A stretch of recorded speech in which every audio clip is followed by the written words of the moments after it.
I think we are back. Are we back? Are you there, chat? All right, we're back. Well, that was interesting. Let's see here.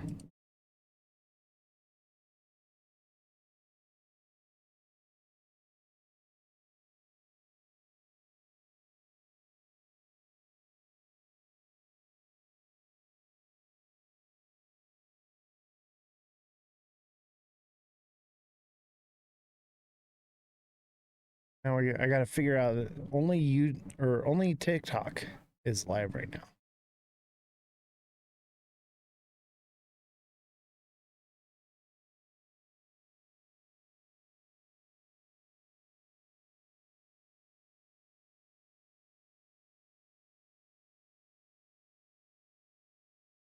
What is going on? Of course, this happens.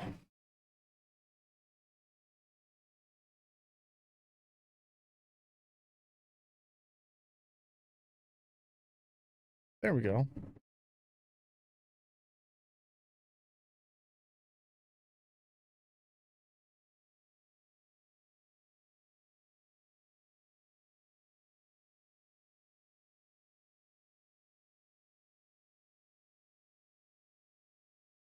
All right, are we back? All right, back to the video.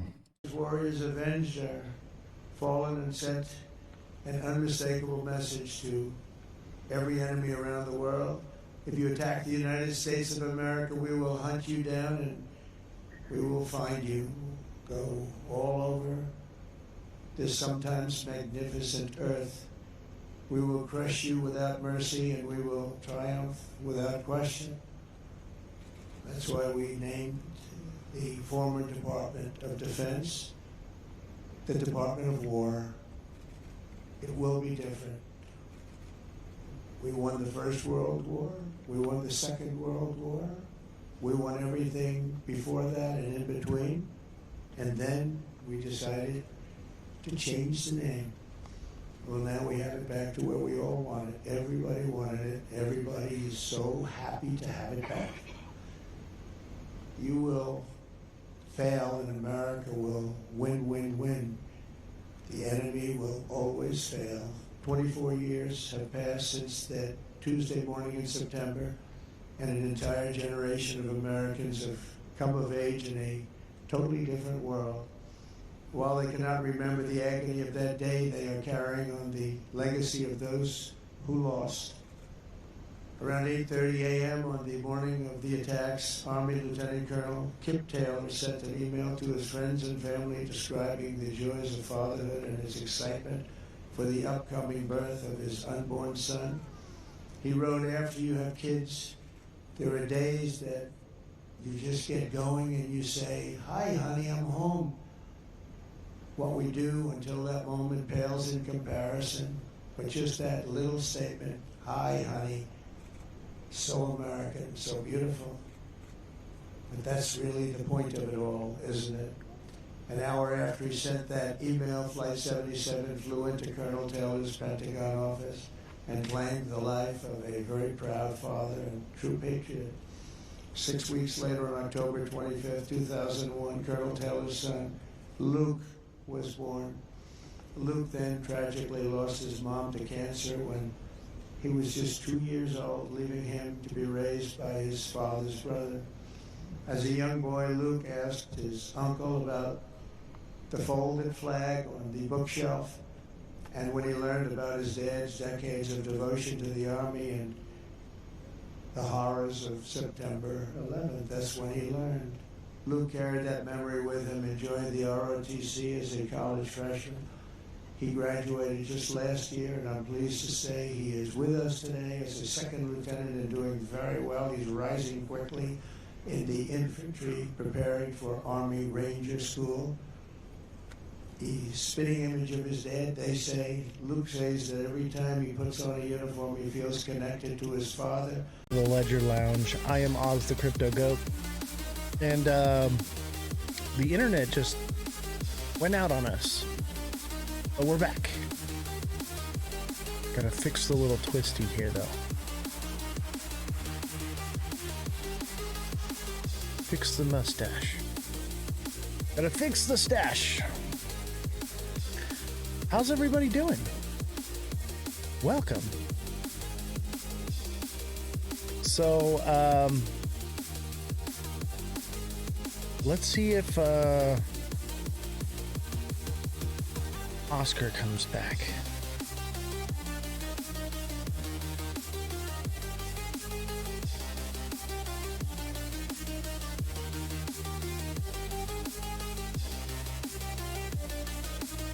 Don't forget to smash the like button, guys. Everybody tap the screen.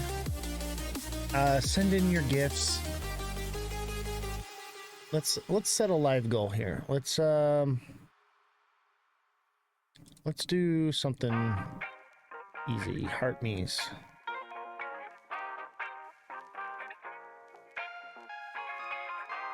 Heart me's are good.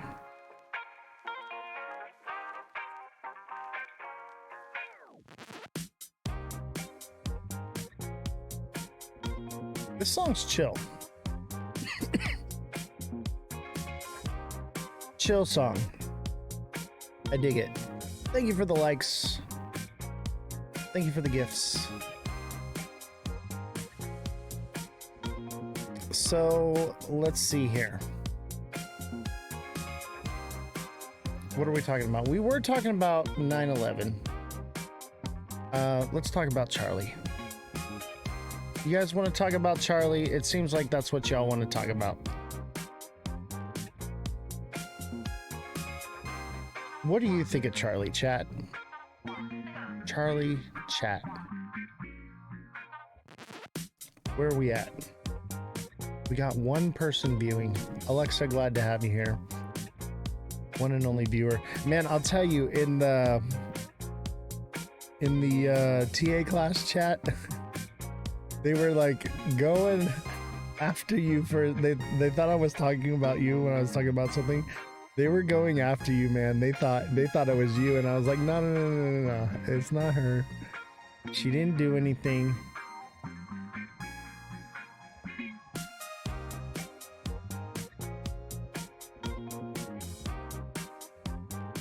Let's you know, let's do a battle.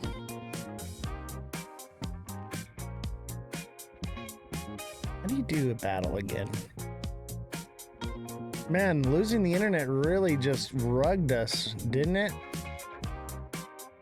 Anybody want to come up and talk? Someone come talk to me.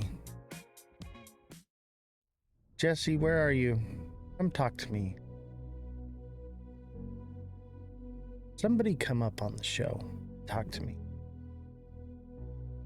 Let's see here. See if we can get a guest. Nope. No guests available. No one's watching the show. Absolutely not a single soul watching right now. I really enjoy talking to the wall, by the way.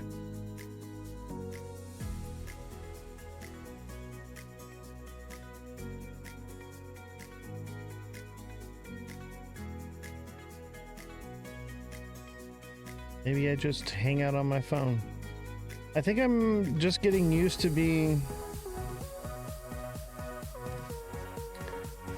one of those creators that only has one or two people watching. That's what I think I'm getting used to. No one's watching anymore.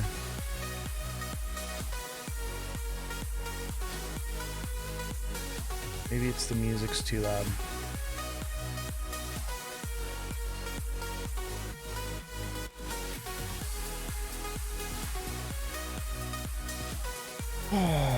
What's going on, guys? It's a rough day today. And you know what's crazy is I have some really important things to talk about, but I have no one to tell it to because there's not one soul watching right now. Some really important things. We had a great show. There was a ton of people in the live, and we were flowing and growing, and then nothing.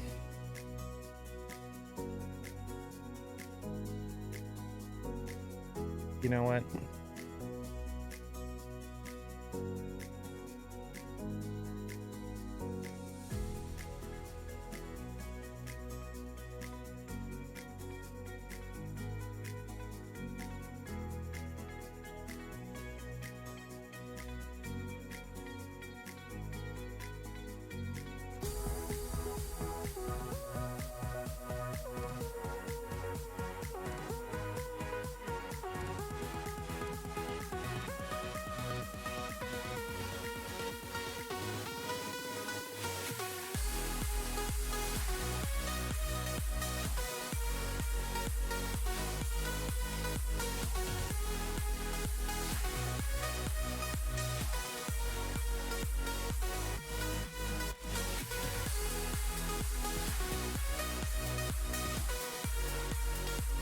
Oh, why not? Why not?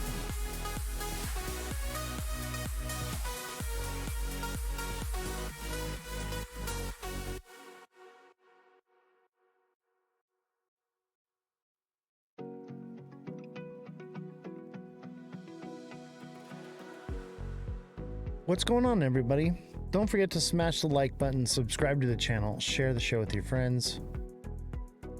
And don't forget, we are on YouTube, TikTok, Twitch, Abstract, but no X. X is not working. I don't know why X is not working. Oscar's here. Oscar's on Abstract. What's going on, Oscar? Oscar, why don't you jump on to TikTok and I'll bring you up as a guest.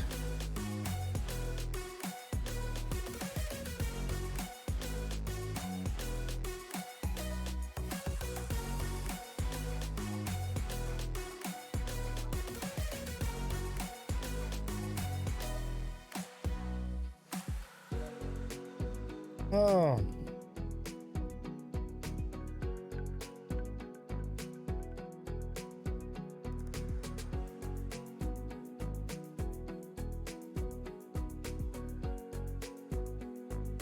You know what it is? Y'all don't care about anything except for money.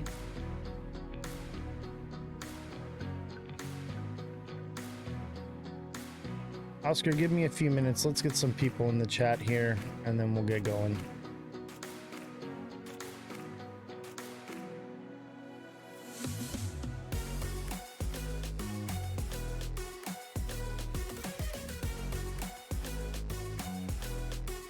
Oh, this is an old one. There we go. That'll get you guys.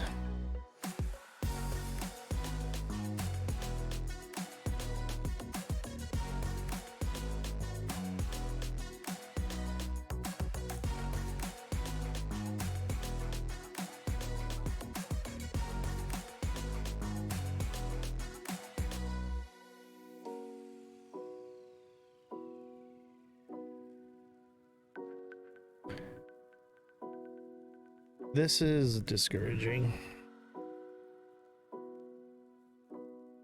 TikTok driving me nuts. TikTok is driving me nuts. We love TikTok Shop. TikTok Shop is amazing. It's so great.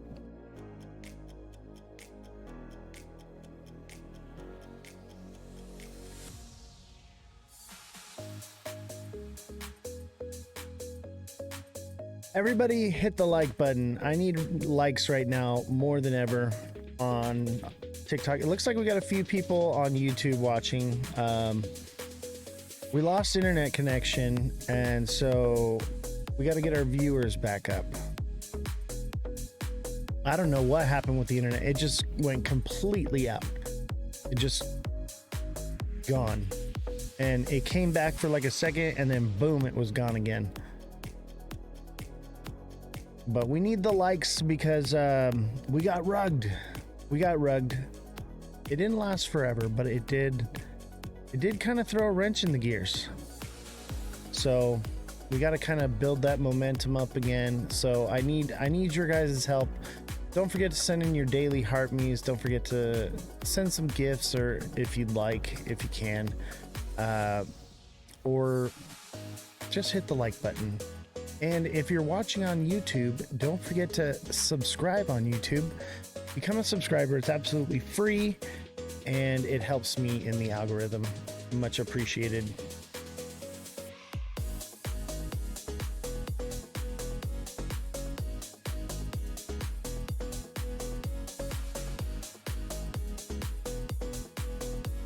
Yeah, I don't know what happened to the internet. It just freaking, it went kaputskis.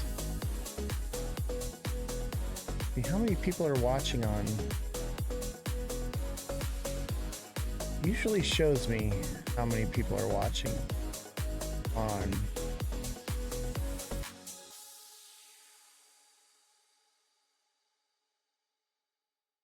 Guess nobody's watching on Fun. But we're here. This is discouraging, chat. I was just thinking like, hey, today's going to be an okay day. And we've got 6 people. Everything was good. We had a lot of people watching, and then our internet crashed, and then boom, it just killed everything. I don't know what happened. I do not know what happened. I'd like to get more people up here. How many people were in here earlier? About like 17 to 25.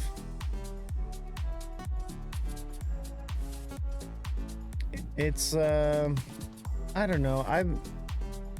My viewership has been the worst lately. I don't know why. I can't seem to get out of the funk.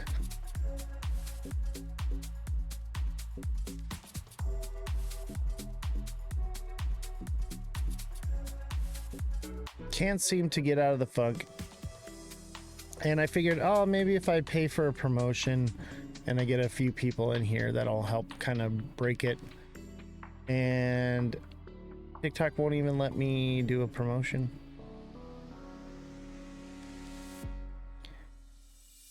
Can't send a heart me.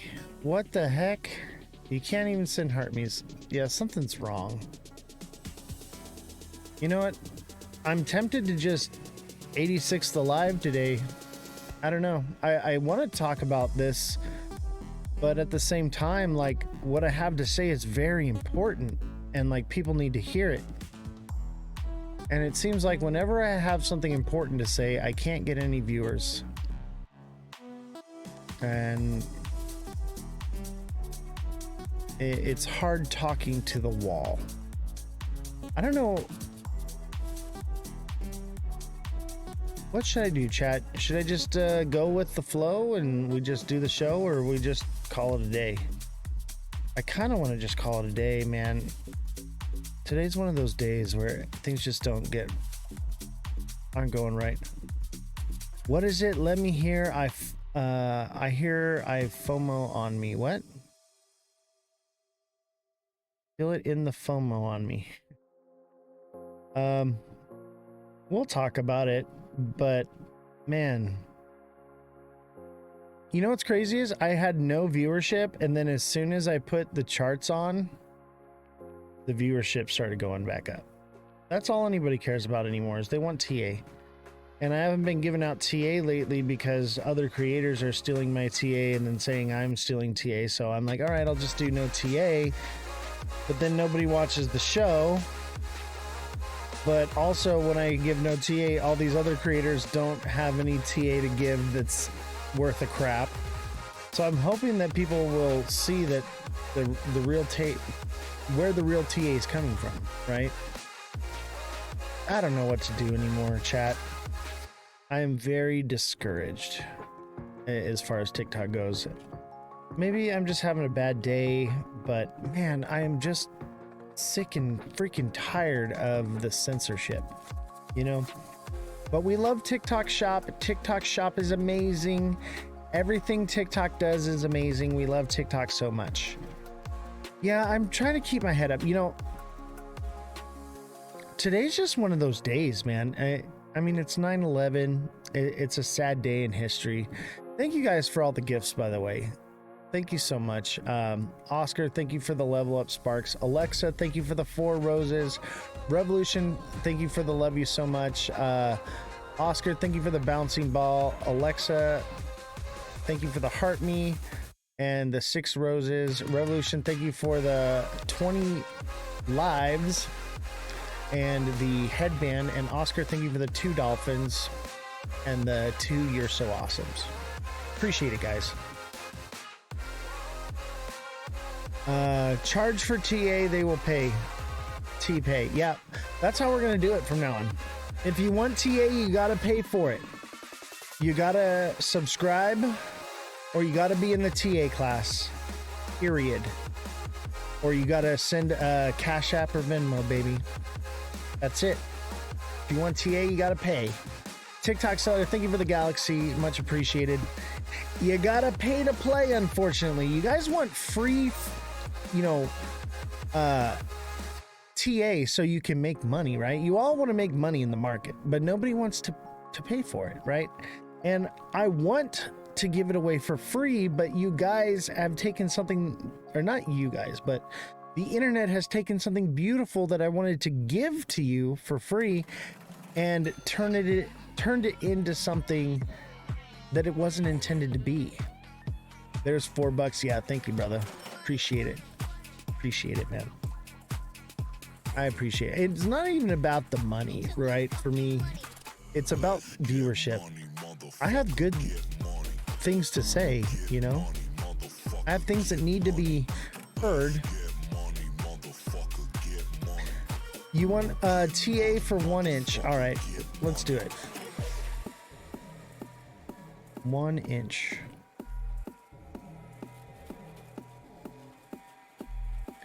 You're still in 1 inch, bro? You're still in that one? Look at, we got our 1 inch Loch Ness Monster banana.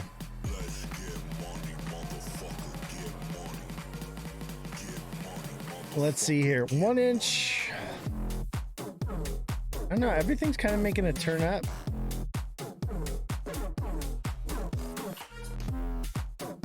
One inch has got to break up past resistance right here. So basically 1 inch is at resistance. I think it takes off though. I think it goes from there, but it's also, it's an ascending channel. Looks like it might be making a tweezer top in the 1 day, which could bring it down. It's not technically a tweezer top yet because the day candle's not closed, right? Let's take a look here in the 1 hour. Honestly, it looks pretty bullish to me. 1 inch looks bullish. Everything looks bullish right now. Everything looks pretty decent. And when I say bullish, it's not like crazy God candle bullish, but it is ticking upward, which is good. I mean, that's usually what happens before the FOMO starts, right?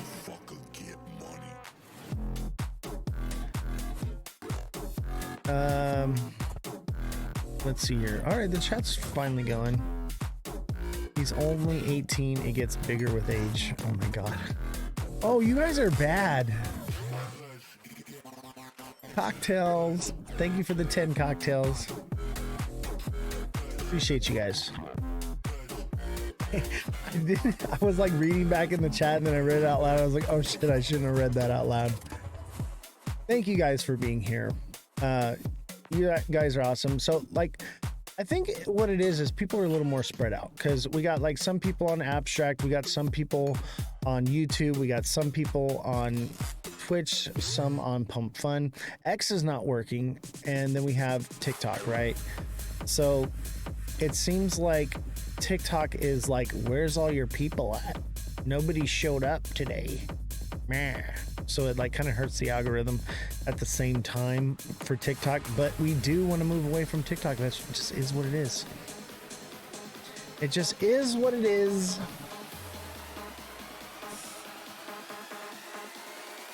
I'll tell you though, I really like Abstract. You know what's crazy? Let's look at Pudgy Penguins. All right. So when I get paid in Abstract, I trade it for Ethereum, and then I trade it for Pudgy Penguins, right? Look at Pengu. Pengu looks bullish. Oh my god, it did exactly what I said it was going to do. It's a cup and handle, I think, right here. Cup and handle? It's broke out of resistance. Pengu is a rocket waiting to take off. Okay? Pengu is going to explode. Oh yeah, people love Pengu. What's up, UB? How you doing, brother? Pengu looks legit, and you know we're here on Abstract, right? We're live on Abstract, and I love that I'm making money in Pengu by going live on Abstract. And what's great is I go live for a long freaking time. I do like 4-hour lives, okay? And on TikTok, you only make money from the tips you get from like the gifts, right? On Abstract, I'm getting paid for my time. So the longer I live stream, the more I make on Abstract. So like, it's not a lot, and you can send the tips and stuff on Abstract as well, which is where the real money's at, right? But you can make quite a bit off of streaming on Abstract. If I played games on Abstract, if I played the Pudgy Penguins games and live stream that, I would make a lot more. But this is a podcast, okay? If you guys want to watch me play with some Pudgy Penguins, I guess we could do that once in a while. You keep forgetting you're in trades. Bruh.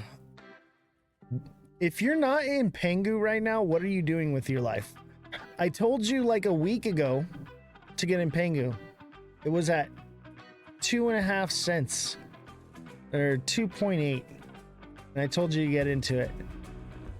And then a few days later, it ran up a little bit and then came back down. Y'all FOMO'd out, and it came back down. And I said, guys, it's gonna take off. And now it's literally broke past resistance. It's about to freaking skyrocket. Eating pistachios is what I'm doing. All right, we got some people in here. This is good. Anybody want some TA? Let's do some TA. Forget it. I'm just gonna do TA because that's the only thing that brings in viewers. I don't care. If people want to steal my TA, they can steal my TA. I don't care anymore. Yes, Oscar, you need to paper trade. Actually, Oscar, why don't you come up as a guest and let's talk about stuff. Let's see, where's Oscar at? I'm gonna invite you, brother. Come up, Oscar. Come talk to me. Oscar, what is going on, brother? Where are you at? There he is. There he is, ladies and gentlemen. The man, the myth, the legend, Mr. Oscar. How you doing, brother? And make sure if you guys I'm don't... doing okay. Let me close my magnifier here. Yeah. If you guys don't follow Oscar yet, make sure you send Oscar a follow. He's doing lives now. He's more into getting into the TA stuff, taking the class with me. And I think he's got some amazing things to bring to the community here. So, Oscar, tell me about your lives. Tell me about what you're doing. Okay, let me close my magnifier. That way I can see the screen. I'm sorry. I got this magnifier because I'm half blind here. Okay. Where's your Well, glasses, my bro? lives. Where's your glasses? I could barely hear you, by the way. Let me see. So the volume goes down when you're going live. It's best to use headphones. Oh, okay. But you can turn the volume when you go live as a guest. It automatically turns the volume down. You got to turn it back up. Oh, okay. Um, okay. Okay. I'm just trying to close this here. I tend to have technical issues here and there. All right. It There we go. happens. Okay. Cool. Dude, I All had right. technical issues all like since I started this live. It's been nothing but technical issues. So trust me, I get it, bro. So Been a pain in the butt. yeah, tell me about your live stream. My live stream. Can you see me? Oh no, Um, you can't see me. can't see your camera. Let's put you on the main screen here. Okay. If There you you want, you are. don't have to see me. That's probably better that you don't see me. Oh gosh. Okay. Okay. Oh, cool. Are we good? Yeah, we're good, bro. All right. Okay. What was it that you asked me? Uh, tell me about your live stream and what it is you're going to be focusing on, what you're talking about.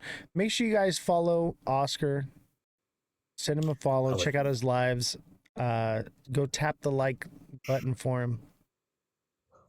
I would appreciate that. Would be awesome. So my lives right now, I'm kind of torn between what I want as a niche.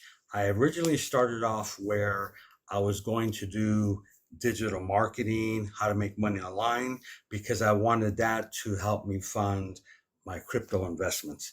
Um, but the problem was that I was just learning about digital marketing and I was involved in three, four, five different programs at one time. Plus, I was still learning crypto, and I just got so overwhelmed.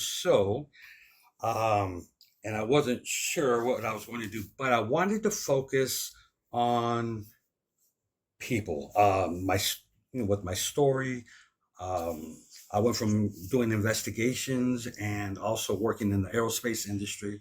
Um, and through mental health, I lost my family, my career, lost everything. Ended up living in the streets of Seattle in the nice cold rain and snow. Um, and it was definitely a trying experience. Um, but my passion for wanting to be able to help people has always been with me and embedded inside me.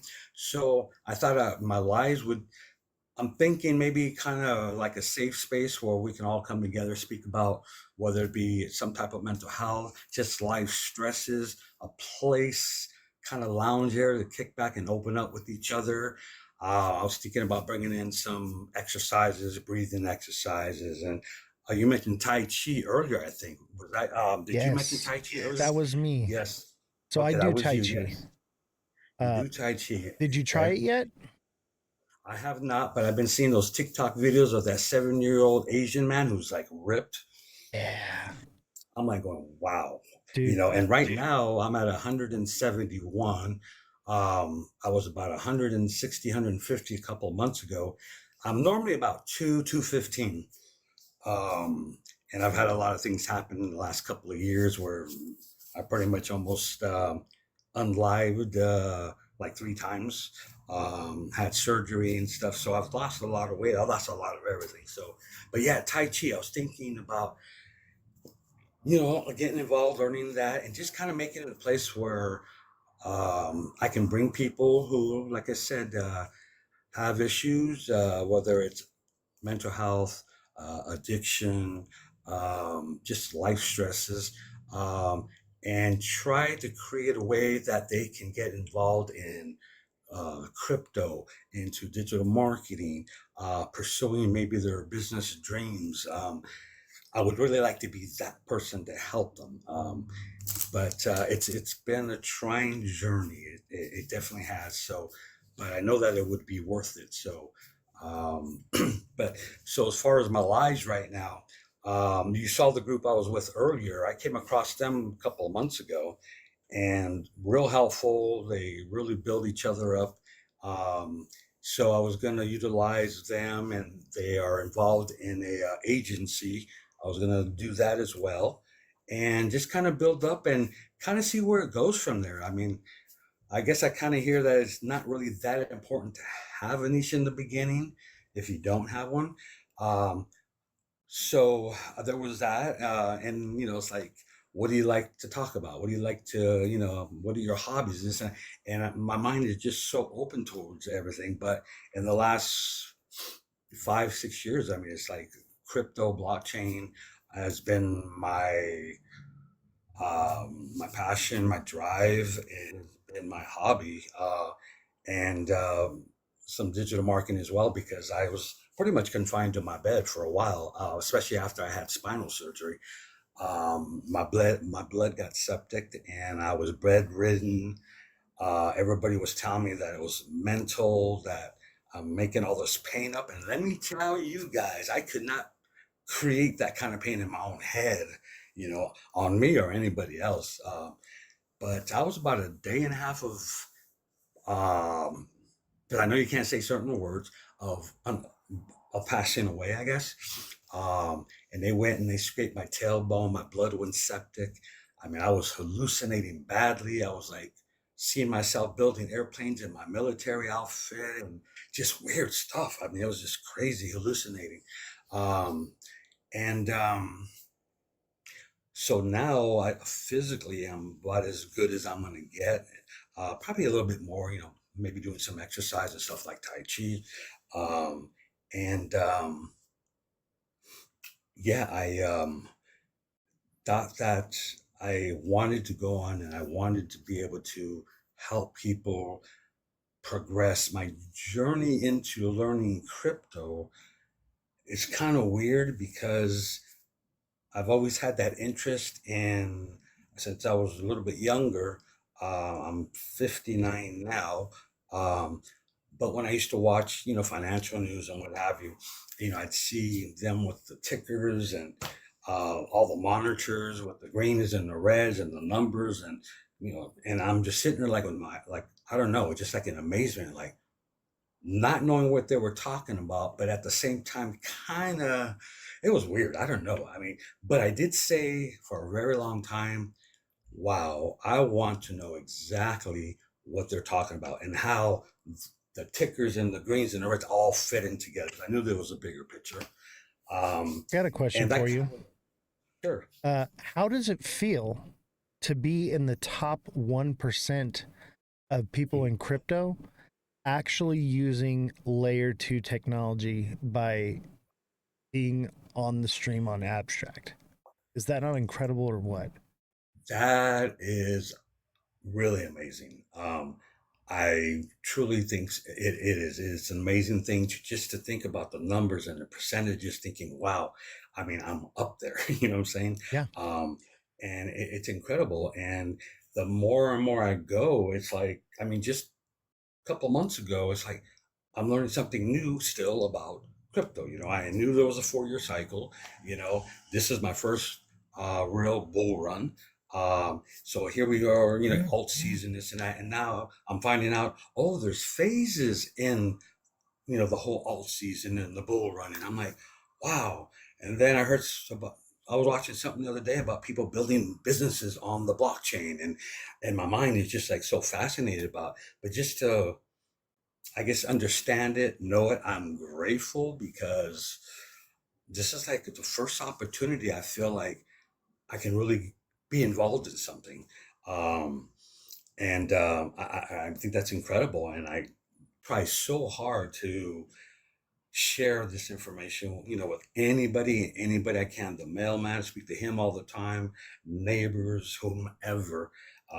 Took a couple of Ubers the other day, and I'm asking the drivers, and I I'm just always talking to my Uber drivers about crypto because you get them in the car, you got them locked in there, they can't run away from you, right? And uh, we're about to have I mean, not about to. We have self-driving cars now, so these people are going to be out of a job soon. And so when I see them, and I'm just like, hey, like, and I turn them on to crypto, I use the fact that, like, hey, like, you're gonna not have a job here in the near future, and what changes have you made to prepare for that? What are you doing? And I'm like, are you investing any of this money? Because I know you're making some money right now, right? and they're just like, oh, I want to invest, but I'm not quite sure what I should be getting into, and I've heard about this, and I tell them about crypto, and I'm like, hey, like, you know, this is an amazing thing, but I also tell them, like, you need to make sure that you educate yourself and don't just jump into it, because we are in the middle of a bull run. But it's something that Absolutely. can secure your financial freedom. So I'm always teaching people about crypto and all the technology, and it's amazing. It's fascinating. It's a never ending cycle of learning for me. And Yes. um, but Well, you're right. the main thing I try to do is tell people, like, you need to educate yourself first. You need to know what you're dealing with here. Otherwise, you're just buying a lottery ticket, right? Correct. Correct. Yeah, and you're right because I saw your post about educating yourself, and you're talking a lot about that. Educate yourself before you start doing anything. And two things. Educate yourself, and the other big thing I would say is do not do this alone if you can work with someone that you trust, of course. Doing it alone is very hard, and the education, yes, because the fun us my first real hands-on in investing with my real money, because once you get to that point, I mean, you can study and do this and do all you have to do to get to that point where now I'm going to take my 50, 100, whatever dollars, or 500,000, whatever, and you're going to invest it. It's like a total different ball game. It's like the psychological, you just like, wow, should I? I mean, I take days. Okay, I want to buy this, and it could be 3, 4, 5 days. It could be a week. It could be a couple weeks. Because I'm like, should I? And that's where the education comes in. Having someone resourceful and trustful to Right. actually turn to and say, what A about this? mentor. And that's something I noticed about you. Yeah. I noticed that about you when I came across your live. At one point I had about 5 influencers that I really enjoyed looking at a lot. And then there's, the other ones that kind of pop in here and there. And I'm like, oh, okay, okay. And that was my way of checking myself that I was following the right influencers, because if enough people talked about the same thing and said the same thing, then I'm like, oh, I feel like I'm on the right road. But it's a lot more than that. But having someone came, like I said, I'm going to get into that, but just your, you know, it wasn't, my journey is partly crypto finances and trying to really change my life, and possibly leaving something behind. I don't know if I have that time left to build that kind of thing, but 10 years if I'm lucky, I think. Um, but but to have someone in the community that you really can trust, but it's not always just about crypto. And that's Oscar, one thing that blew me away. let, Yes. let me tell you something to encourage you. Um, Hmm. about, I think it's been almost 4 years now. About 3.5, 4 years ago, I had to literally restart my life all over. And, Hmm. I still had, some things from, my past life. I had a few, cars and things like that, but I basically Right. had to start over life with nothing but the clothes on my Mm. back. And I brought myself Right. to where I'm at today through crypto. So it can be done. And obviously, Yes. I had set myself up in a way where I had no debt, and I didn't have, too many responsibilities to tend to. But I built all of this in a matter of just a few years. So I would encourage Oh, you yeah. that, if you put one foot in front of the other, and where you're going and what you want to achieve, you will achieve it. My grandpa used to always say, um, without vision, we lack purpose. And what he meant by that was, Mm. if we know the goal that we want to achieve, subconsciously, every single day, you will make small little changes in your life that push you towards that direction, and you will reach that goal eventually. For some it might take longer, for some not as long, but when you know where you're Right. going and what you want to do and where you want to be headed, you start putting one foot in front of the other and you're walking in the right direction. So I would encourage you Right. not to give up and, keep doing what you're doing because I believe in you, brother. I thank you, and I really do appreciate that because that means a lot. And I know that you do support and care about your community and your team. Because just in the last 4 or 5 days, you have gone above and beyond. Not only just communication wise, as far as TA classes and what have you, and I'm sure we'll talk about that later. But you know, aside from crypto investing, you coming onto my lives, helping me out, and pushing me, encouraging my my growth, and it's like I'm like that's what I saw, a few months ago when I got involved with you. You know what I'm saying? And it's amazing thing what you're doing and how you are taking those steps beyond the investing, beyond the financials and all that. We're all here who to make money and want to. Um, I'm kind of at a point where if I can help more people than money I can make, then I'm good with that. Because That's where I'm at. late in the game, but it's yeah, and I know you mentioned that, and your story, and how you were kind of going off track a little bit, and something happened, and boom, there you are. I mean, you're like, I'm alive one night, and then today, what I'm saying, it's like I'm not going, wow, and he is what I think he is, what I'm saying, and I think I just kind of got the sense of just sitting to your lives. I sat there and listened to you for a little bit, and I usually do that, and I'm sure most people do, until they say something that sparks me, or I'm like, okay, this is for me. And I sat there listening to you, and this is before we went and did our bombing on the nuclear facilities and stuff. I mean, other things you were talking about, family protection, if the doo-doo hits the fan, make sure you have this and that. And I'm like, this is great because it's a passion beyond financial, Yeah, it goes far and beyond sometimes crypto. It's about helping people in any way possible. That's where I'm at with all absolutely, this. absolutely, yeah. I mean, my dream is to be able to help as many people with crypto or digital marketing, whatever, um, just to show them that it's possible. Yes, I did it. People like yourself, and I know a few other people, um, that have gone through similar situations. But when you go through homelessness and you got a mental thing that just sideswipes you out of the blue, you're dealing with the whole mental illness thing. Then you're dealing with losing, your family and your Yeah. possessions and a great career. I mean, I love aircraft. I have a passion for aircraft. I've had the opportunity to work on commercial as well as military aircraft. And, I always tell people, I go, the only thing more beautiful than a woman is a fighter jet or a C-17. It's like, a 777. What I'm saying? It's like, and I love aircraft. So, I but have a landing strip here, right? oh, do you? Yeah, so I got my own landing strip. You know what's crazy is I was out in the golf cart uh like a couple weeks ago and we're cruising the land because we got a bunch of land out here, right? I Okay. found an ultralight that was crashed out on the property, so I'm thinking about fixing it up and getting it going.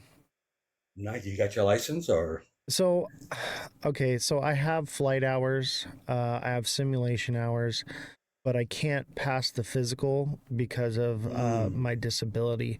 So I can get a gotcha. sport license, but I don't see what the point of that is because the whole point of getting a license was to fly the plane myself. So if I'm going to have a sport license, I might as well just hire a pilot and then I can go live or do So a something sport else. license means you can't fly yourself. You have to I be a have to have a co-pilot, I licensed guess. pilot with me. Yeah.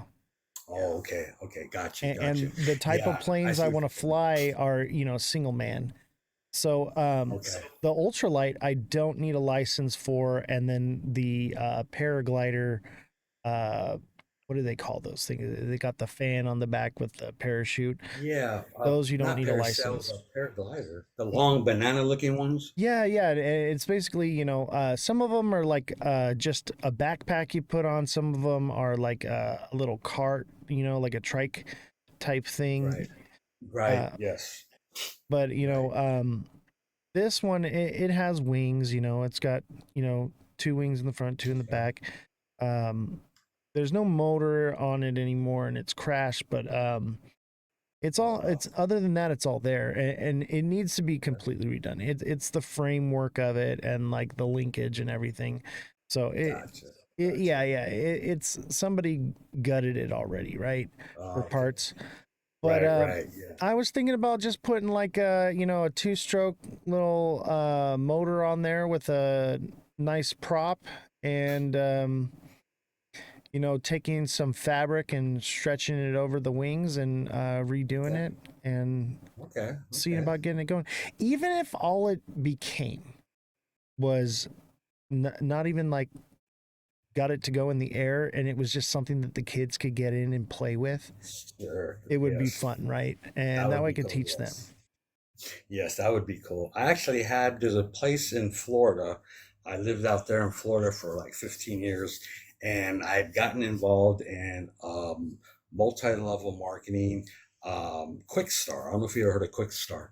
I've heard Um, of all of them, man. Well, not all of them, no, but no, yeah, those right. things are scams, bro. That's what crypto I've been is, in quite man. a few of them. Yeah, right. Crypto is Exactly. multi-level marketing at its Yes. finest. At its finest. And I've been involved in quite a few of them. Matter of fact, the first thing I ever got involved in was back in like 84, 85, and it was the original, Amway. what was Quickstar? Amway, thank you. Yep. Yes, Amway. And years later, I ended up in Quickstar, which it was fun. I enjoyed it. But our diamonds and what have you lived in a place called Parkland up in Florida, and it was basically just homes on properties, and they had it was on the airstrip. They had a couple of airstrips, and a lot of them had the little the what was revolving parking lot and turn their plane around you Yeah. know and we went out with one of the guys, and he let us fly a little bit, and that was pretty fun. I don't like flying, don't believe it or not. I I'm build afraid of them. heights now. So I can't say what it was, but there's a certain hallucinogenic that starts with an A and ends with Sid. And I overdosed on that on accident. I No used to work kidding. raves, and Oh, okay. and I was exposed to it. And ever since then, I used to be in my job. I used to be a high climber and do rigging. Okay. And after that, man, I was terrified of heights for the rest of my life. Wow. No kidding. Wow. That's crazy. That's crazy. Yeah. Yeah, that'll do it to you. But that was an experience, and it was fun. And that was the start of many type of different type of MLMs. It was, vacations, it was colostrum, health and what have you. And you ever remember Tom Bosley used to do the infomercials called SMC. No, You ever no? I know who It Tom was Bosley is though, but right. So Tom Bosley, the father of Richie and what's her name? I can't remember her name. Richie and Cunningham, and what was her name? Daisy. Anyways, but yeah, I don't want to get off topic, but yeah, it was SMC. It was called Special Merchandising Company, and to me, it was probably like one of the funnest I had. I used to go do swap meets. I used to do home parties, catalog sales, and I mean, they had everything set up like 100 different types of programs that you can sell. You can be a wholesaler, you could be a sub wholesaler. You could. They had all the catalogs and everything, and I just enjoyed it so much. And then they came out with e-commerce. Couldn't afford it at the time, but kind of always had that drive, the entrepreneur spirit, and then the whole stock market thing, and that kind of just stayed with me. Black Um, Monday. Black Monday, yeah, Yeah. yes. I mean, yeah, and I was fortunate enough because I worked for two brokerage firms out in Boca Raton, Florida, and and I think I mentioned one of them was like a broiler room. I can't say was more like a broiler room. We were calling UK, and all our clients were basically a minimum 1 million a portfolio, and I mean now that's not a lot, but yeah, we would call them, and we would say and do everything we could to get them on the phone, and it was like the hardest thing to do. But so I did that, and it was, it was exciting, a lot of motivational stuff, and then a buddy of mine who I was working with, his dad worked for another firm about a mile away, and they actually picked a few of us, and they paid us to go in Monday through Friday, 8 hours, and study for the Series 7 test. Um, and at that time, I think it was like in the top, five hardest tests to pass, and Yeah. it was really, really hard. I mean, because I was taking all this stuff in for the first time, So and wait a had minute, no wait a idea. minute. You Okay. passed the Series 7 in the No, in the no, 80s? I didn't. Oh, okay. No, I no, I was like, missed it by. holy crap, I didn't even know that. Okay. So, Yeah. No, I missed it by 1 point. I mean, not 1 point. One question, which was 5 points. hey, I was that's that pretty good. close. That's pretty I was good. pretty proud of myself. I was like, that was an accomplishment, and I couldn't. I could have continued, but I would have had to like pay myself. They paid us for that first month, and that's all we had was a month to Right. study for it. And but I took it, and that was kind of the extent of that. And time went on, and but it was always there. And it's funny because I told you that. Well, I moved from LA.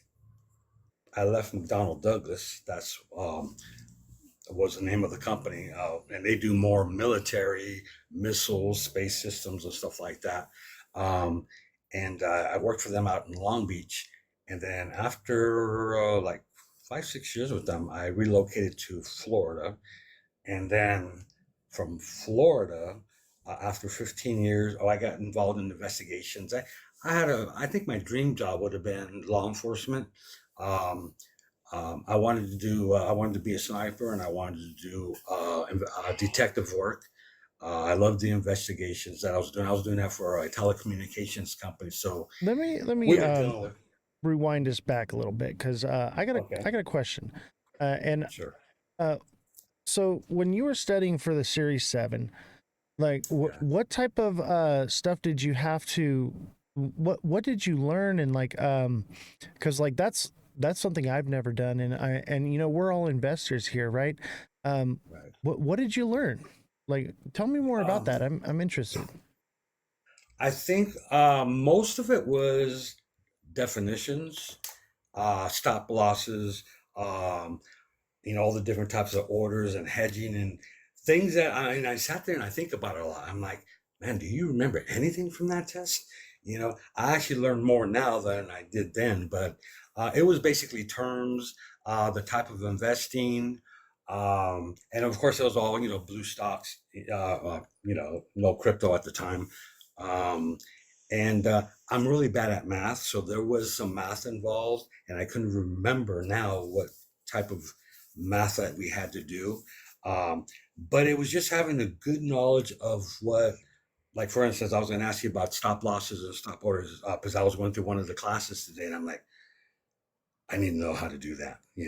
I need to start doing that. Because there's still things I don't. But I would say it was just mostly definitions and acronyms, um, different types of investing, going short, going long. you know Mhm. I don't use stop losses, you know that, right? Did you You don't finish use that stop video? losses. No. Well, I know that and I was going to write it down too. I'm like sitting here looking at it. We were talking about indicators.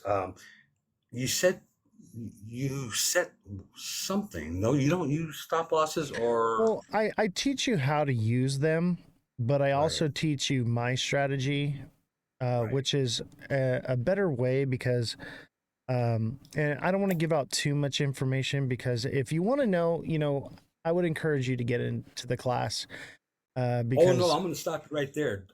Don't encourage. Tell them get in. You don't know what happened to me the other day. I sat here like almost in tears. I don't know if you read the message that I sent. I didn't get a chance The yet. You didn't get a chance. Okay, so you know my experience, and I'm sure everybody has their own little timing, but you educate yourself in crypto investing, what have you, whether you're going to school or you're just doing it at home. But there comes a certain point in time where things start to click, and you all of a sudden get this aha moment, that makes sense, you know? And it's just this rush and it's like almost like an accomplishment, inner accomplishment, you know? And and you know, I'm in your TA classes, and let me tell you, I'm going to become your biggest advocate for that because not only is that helping me learn the things that I used to be amazed at when I was younger, and you know, all the lines and this and that, and it's like whoa, you know. But what happened while I got into your class, as you're talking about what you're teaching us, and I had another aha moment to the point where I was so overwhelmed, I literally got into tears, and I realized, yes, I'm doing certain things wrong, and I'm also realizing, man, I'm leaving so much money on the table, and just a lot of different things. And but so I would say, and I wrote him a little message: newbies, seasoned investors. You know, I got 3 words for you: TA class. Period.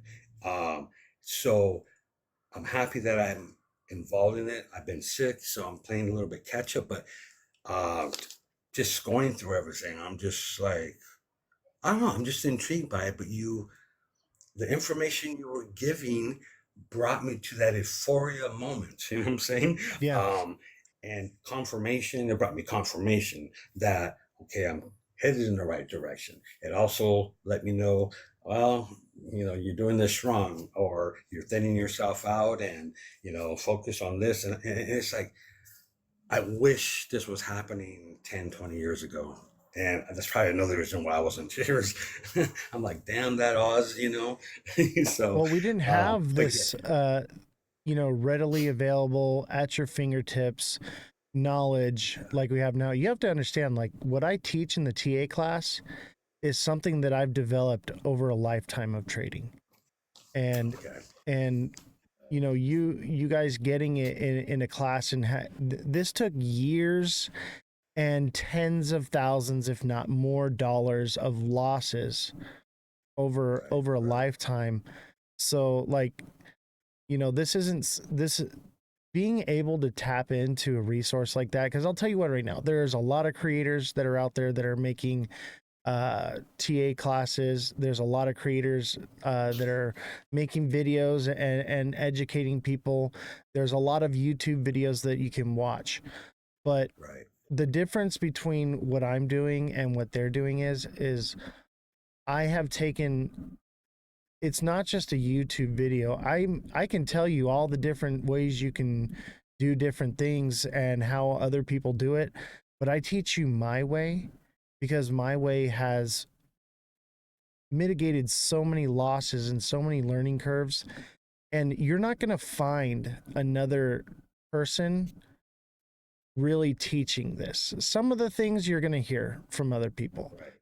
but Right. the real part of it is a bit of a lost technology that Mm, used to exist, that is somewhere along the line, um, people lost how to do it this way.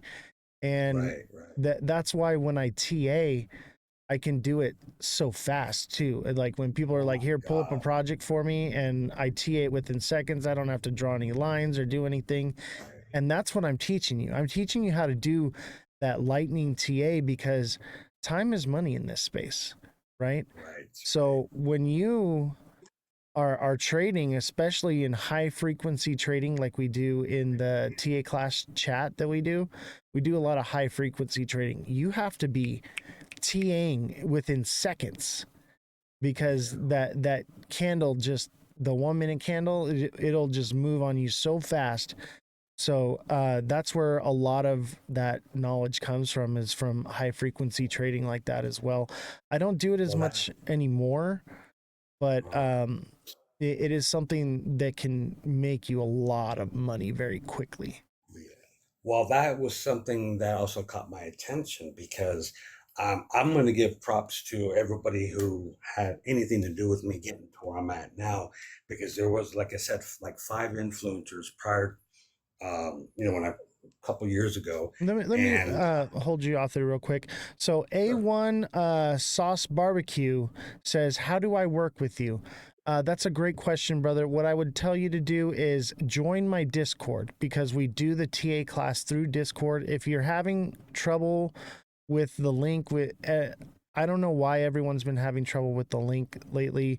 If you can't get into the Discord, try copying, pasting it, and putting it into your web browser. If that doesn't work for you, send me a message, okay? Reach out to me directly. We'll get you set up, get you in the Discord, and it is a monthly charge. I charge $25 an hour for the classes, and it's a 1-hour class 4 times a month.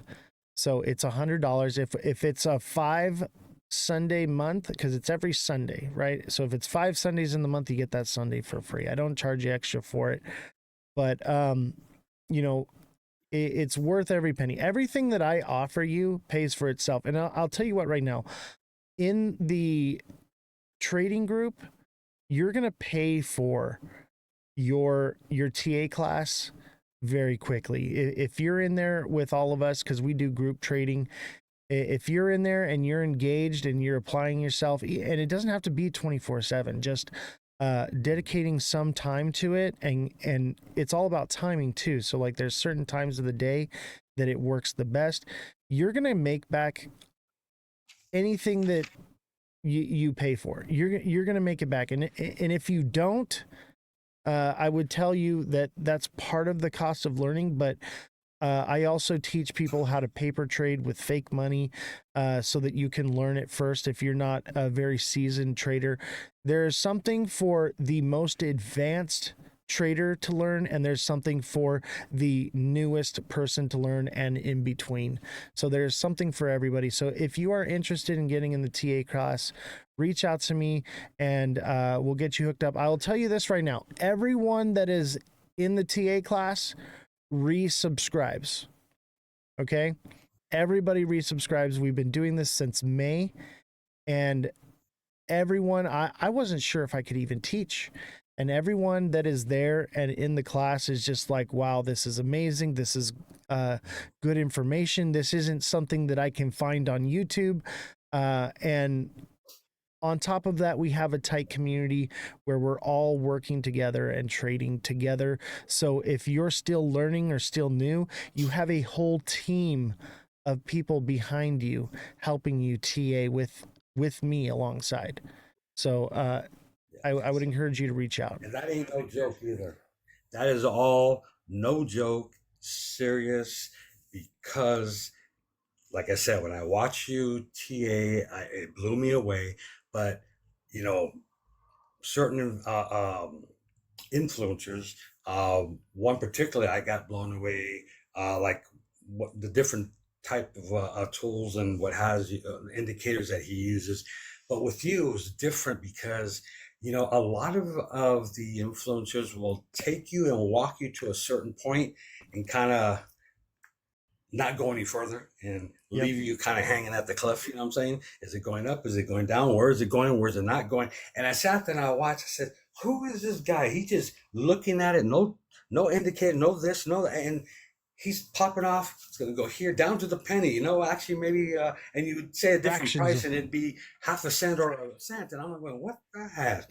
You know, that was amazing. And I see now. No, I don't see now, but what I'm looking at my notes now because I'm like still kind of going, wow, you you got off the patterns, went to indicators, and we start talking about the psychology, the manipulation, and I'm not. It's just so everybody out there, listen. You listening to me? I am a slow learner. I'm not good with math, fractions maybe, but not percentages and stuff like that. And I'm a very slow learner, especially now at what has happened to me.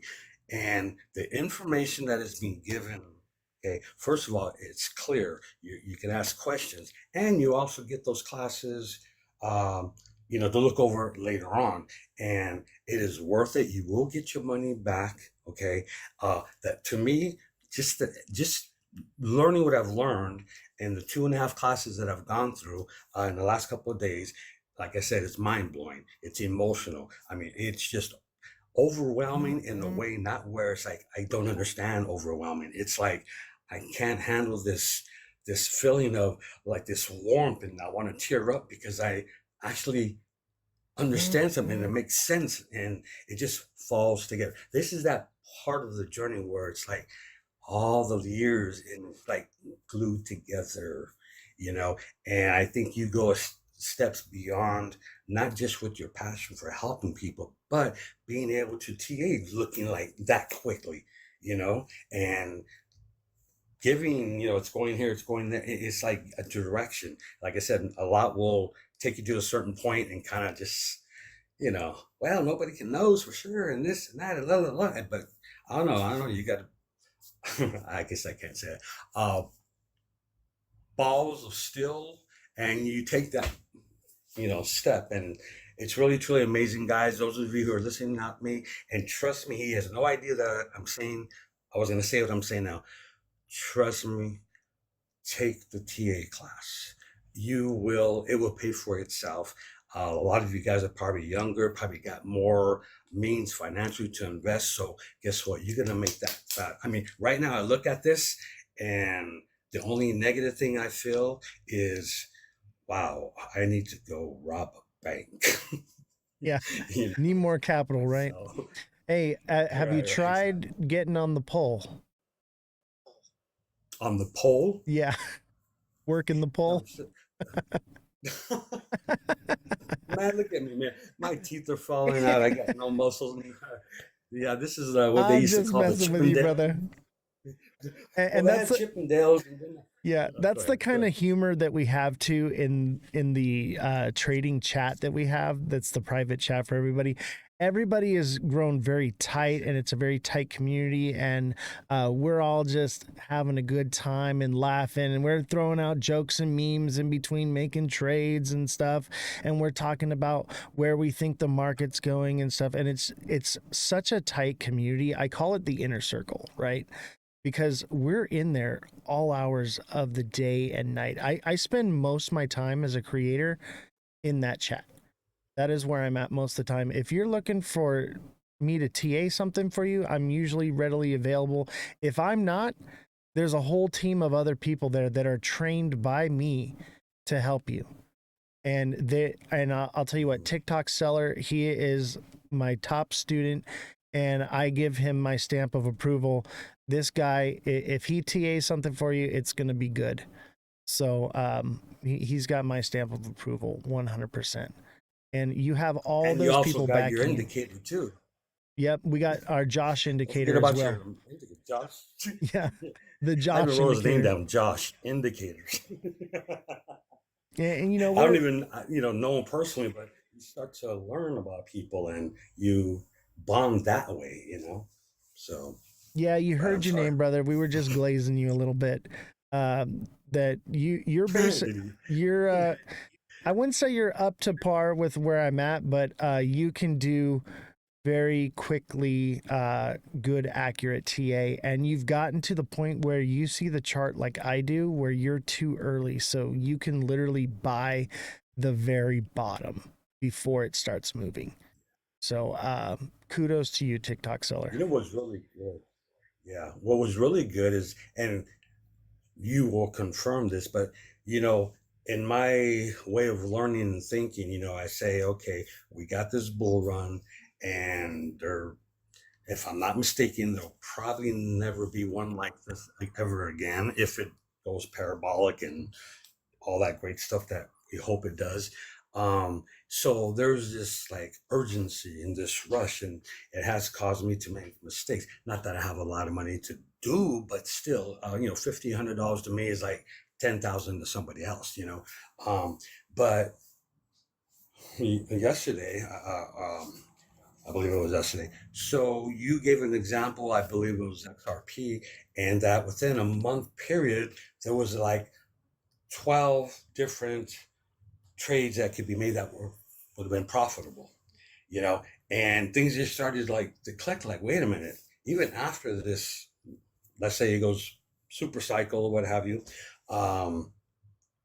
that the opportunity to do what you're teaching and how you're teaching it, I ran and told some friends, guess what? I'm missing out on a lot of money. And it just like was caught their attention. I go, I am leaving so much money on the table. But the good thing is, beyond this bull run, and when we start the next cycle, you still can make your money going, short and long. And I got a little group over there I'm trying to educate, I guess. And but yeah, so that was reassuring.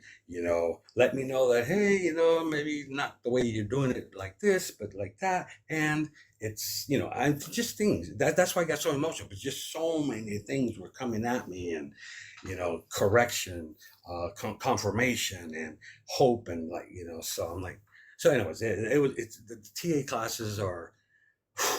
I mean, I could probably talk about that and just go through my notes and just my little drawings, and give classes on that. Just the way I speak to people about crypto in general, with that passion and urgency, but passion and desire and hope, and for the future, the family, the generation. Let me So do it, guys. let me adjust the chat. So it looks like Sack on Pump Fun says, so this isn't a real project. You're just shilling your TA class. No, so this is a real project. We have a podcast. We go live Monday, Tuesday, Thursday, Friday from 5 to 9 p.m. Pacific Standard Time. But today we have a special guest on the show, and he is in our TA class, and he wanted to come on and share his experience, as well as we want to promote him as a new creator, and him share his knowledge and understanding. So yes, the Oz the Crypto Goat coin is a real project, and that's why I live stream it. But this is my brand, okay? So my brand is for my show, and it is a real coin, and that's why we're here live right now. We are a podcast. So I don't know if you can hear him or not about the TA class, because Pump Fun has some audio issues, but hopefully you guys can hear the other end of what's going on. But it is a real project, and we are doing amazing things. We're streaming on 6 different platforms simultaneously. This is going to be huge, man. Sorry, didn't mean to cut you off. No, not a problem. But is everybody able to hear me okay? Yeah, they should be able to hear you. It might be just Pump Fun. Go ahead and talk, and let's see if they can hear you. Okay. But what I wanted to do. Nope, they can't hear you on Pump Fun. They can't hear me on Pump Fun? No, that's all it is. So they're trying to figure out what's going on. Oh, they can't hear the whole other side of the conversation because you're on TikTok. That's why I usually do it interviews through Discord, so that way it goes cross-platform. I was trying to find the way of joining the live through Discord. I've never done it before, but I guess everybody's kind of spread out, and I, was kind of trying to find you, and I'm like, I don't want to go to Abstract. No worries, brother. I had a little bit of that the other day, but yeah. Abstract is where it's at, though, man. I love streaming on Abstract. I get paid for my time there, and not by creating coins on Pump Fun or like getting tips on TikTok. But I just for being live and going live, it basically turns into Pengu eventually. Right.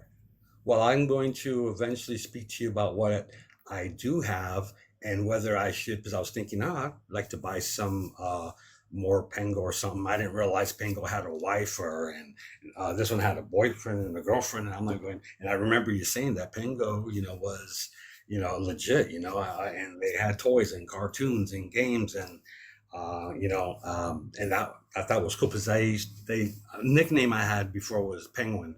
They said I used to walk like a penguin. I don't know, so I kind of like Pengu, so. But Pengu I think is one of the most legit meme coins that are out there on the market. So that's the Cardano wallet, correct? No, this is that would be like on Pump Fun. I think Phantom, they have it on. I think it's on like Coinbase now and stuff. So that's right. Yes. But Pengu is everywhere. Pengu is it's literally like little meme emojis on TikTok and on every platform. It's everywhere. They've got little stuff. Look, I got my little Pengu right here. So Right. so Pengu's Yeah. a Okay. big project, and it's not going anywhere anytime soon. Because I was a little Just like me. confused because I know that. Sorry. So that would be the Web 3 that we were doing the other night, and I think I confused it a little bit with the wallet because we needed to do that, and I never got that far. But We can get you so set up with a wallet. I can help you out with yeah, that. yeah, yeah, we could do that. But that Web 3 wallet now, the difference, one of the big difference between Web 2 and Web 3 would be the blockchain, correct? Web3 is basically a way to monetize the internet. It's owning a portion of the internet. That's what Web3 is. Okay. But a lot of these places where they're like, you need to connect your wallet to Web3, those are scams. Yes. So when you Well, you know, they went from QFS scam to Web 3 scam. right. And it's the same people because I see one all the time. And she's still trying to convince me that, my money's not locked up somewhere and I can't get it out. But yeah, I fell for the QFS thing. So, matter of fact, I was going to talk about I don't think you can say that word. Are you able to say the SCAMMER? Yeah, Yeah. okay. So, and that's where I was going to explain. But once I had did those two brokerage firms and what have you, I was already homeless, and I had gone um, well, from Washington State, where I was living at the time, and I ended up coming to California. And so I had run about 5 years without filing my taxes, so I actually had money coming to me. And so the last time that I actually had any kind of funds prior to being approved for disability was, 6, 7 years ago. But some way, somehow, through F-Book, I started getting all these investors, and I had about 15 or 20 I was speaking to. And mind you, I know nothing about what they're trying to get me to embark with them on. And I picked about 8 or 9, and I did about 500, close to 1,000 with some of them. And I had written it down, but I wanted to bring this up to you because I'd always I do notes because it's easy for me to retain and what have you. But you had asked, and we were talking about what got me into crypto. This article that I came across really just solidified everything, and it was called GTE by Jeff Brown. Are you familiar with that name? No. Okay, that was the Global Token Exchange, and that was the digitalization of everything. But they were more, excuse me, really focusing like real estate, fine jewelry, and I kind of like art. I'm a Salvador Dali fan, but you can take a Salvador Dali or Renoir and what have you, Picasso, and you can invest in it. Just like Bitcoin, it was all fractions, so we could afford that. But it was also investing within the exchange itself, and every transaction that ever happened on it, you would make money from it. And so all this started to fall into place, and I'm like, wow. And then kind of being, an ex-pastor and what have you, the whole digitalization of everything, and the currency going digital is like things just at that point when I read that I was like, oh yeah, it's coming. And that's what kind of started leading me there. And those 8 to 9 people, I still have the notes here, their names, where they're from, what type of investing they did. I mean, and I was going through it a couple days ago because I wanted to go over it with you. And I actually, for the first time, I was looking, I said, oh, that's right. We talked about Ripple. Didn't talk about XRP. We talked about Ripple, Litecoin, and Ethereum. And I'm like, wow, and I have a bad memory. So, and I was just going over all these, but that was my first experience, and we were doing binary contracts, second contracts. there's one that claimed to be the only exchange in Canada where you could trade Bitcoin on a what was it short, that you were able to short Bitcoin. Um, the only exchanges, and I'm like, was that actually a thing that you couldn't? Because I know It now was it's that way short. for a long time. Was You it can short okay? pretty much everything now. The U.S. has a lot more restrictions on shorting crypto. There's like, I think XRP just recently you can start shorting on it Okay. now. But yeah, it Yeah. was that way for a long time. Okay. So that, got me in experiencing, MT4, MT5, ShipShape, and um, a few other ones I don't hear about anymore. Um, Barracks was another one. And so basically, I was learning all these different ways of doing it. In the 15-second trades, I think that was Forex. You could do a 15-second trade, a 30-second, I think it was like a minute. And I was doing this with like 8 to 9 people. Like it was hard. It was almost like dating uh, 8 people at the same time, brand new, and you're trying to Yeah. learn all these little things. So my experience was that, and all what was it, 8 or 9 of them? I got their names here. I'm looking. I'm like, oh, they were all scammers, every Yep. single one of them. And that was my introduction to that, And I And was buying Bitcoin. that's a Go big ahead. problem with crypto right now is, as investors, we want to bring people into this space. The problem is everyone, especially the creators, they give out fake information, they give out bad advice, they shill coins, they do all these different things because it's in their best interest to pump their bags, but they're thinking too short term and not long term, and they're doing crypto a major injustice by not Yes. educating the public and educating the new people and just trying to rip them off. And Right. because of that, and because of all the scams and all the uh, poor TA that's out there and the shilling, because of that, we've done a great disservice to the normies coming into crypto, because what Mhm. happens is they get turned off to it. They come in and they're like, oh, this is something amazing, and they have an opportunity to actually create generational wealth, and through greed we've turned them away because they come in, they get scammed, and then instantly they're like, wow, this whole thing's a scam, I'm not getting into this, and they're gone. Exactly.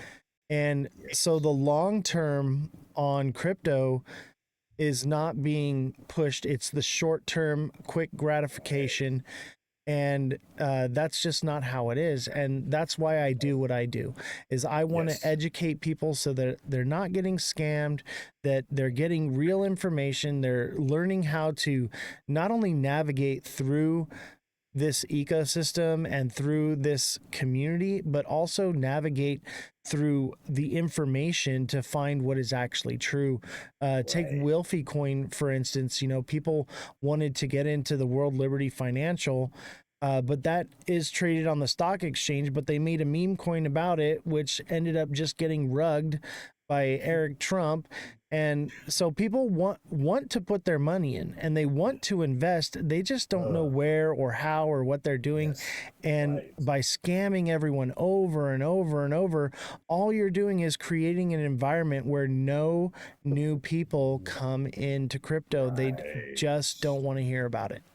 Well, that's, I guess, why we have that high percentage of 90, 95% of people not knowing or not wanting or fear, because they think it's for, the cartel and laundering money. And it plays into the, big time investors, the bankers and what have you, who run everything.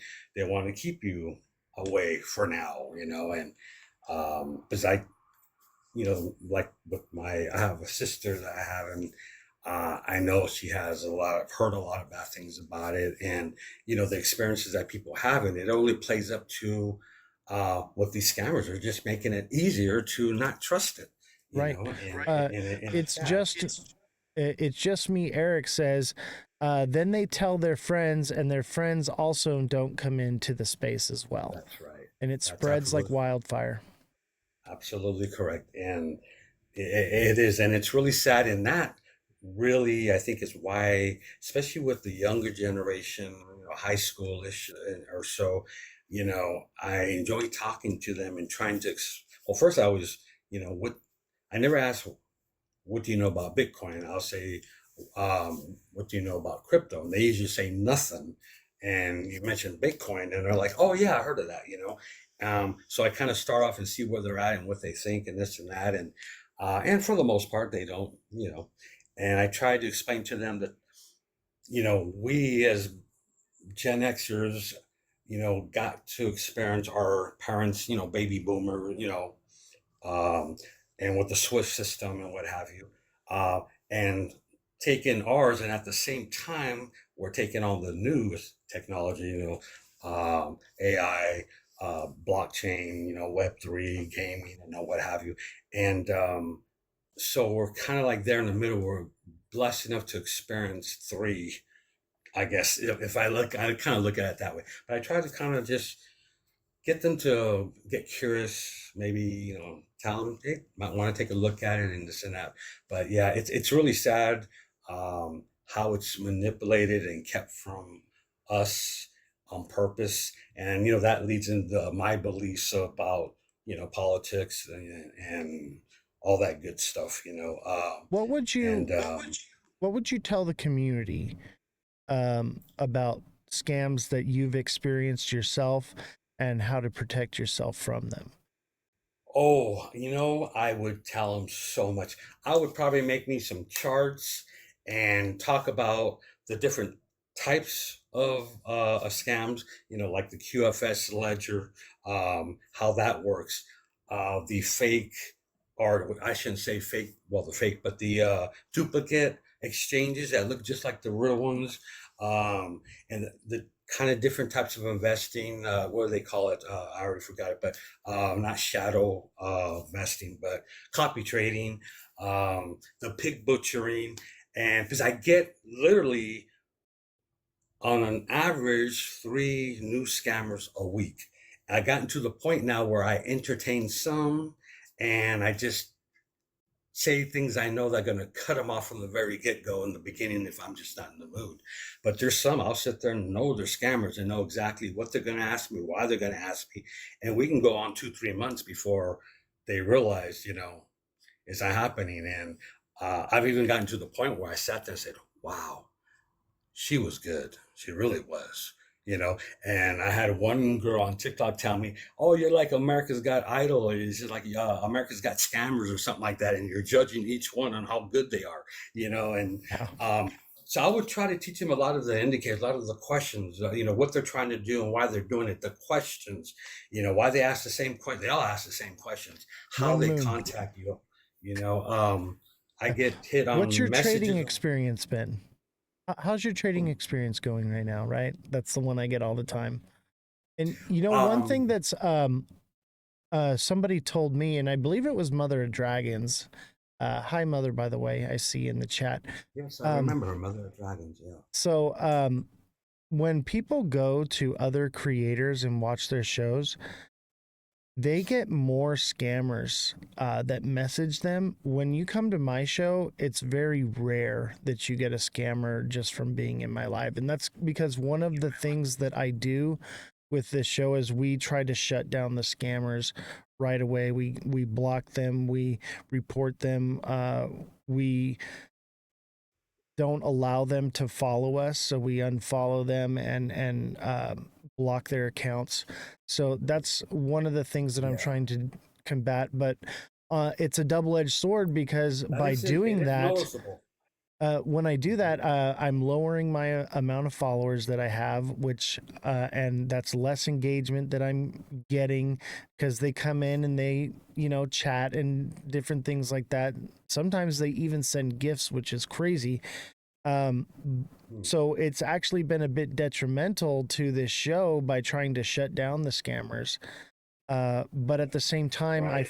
we're creating real engagement and a safer environment for people to come and learn about crypto without having to worry about the scams so much. And that's the whole reason I created this show, was because I noticed Well, you're doing a good job of it. Thank you. It's noticeable, very noticeable. I noticed people were, and even the influencers, they were just pumping out this narrative that we could only go up and we're never coming down. And that's why I started making content, was because I wanted to reach as many people as I could, because I knew that the markets were about to crash, because I am well informed and I do my research, and I'm constantly in the market trading, and I see patterns that these other creators don't see. And so I wanted to save as many people as I could, and it all turned into this. It's been a few months here now, and we're growing like crazy. But unfortunately, because we tell the truth, because we don't encourage scammers, because of our integrity, it's been very detrimental to the growth of this show. But I'm playing the long game. But it's solid. It's solid. Thank you. Quality over quantity. And that was something I noticed, and I wanted to bring that up to you because or others who are out there might be listening about the security, about the tight-knit community that you have that, like I said, goes beyond investing, making money in crypto.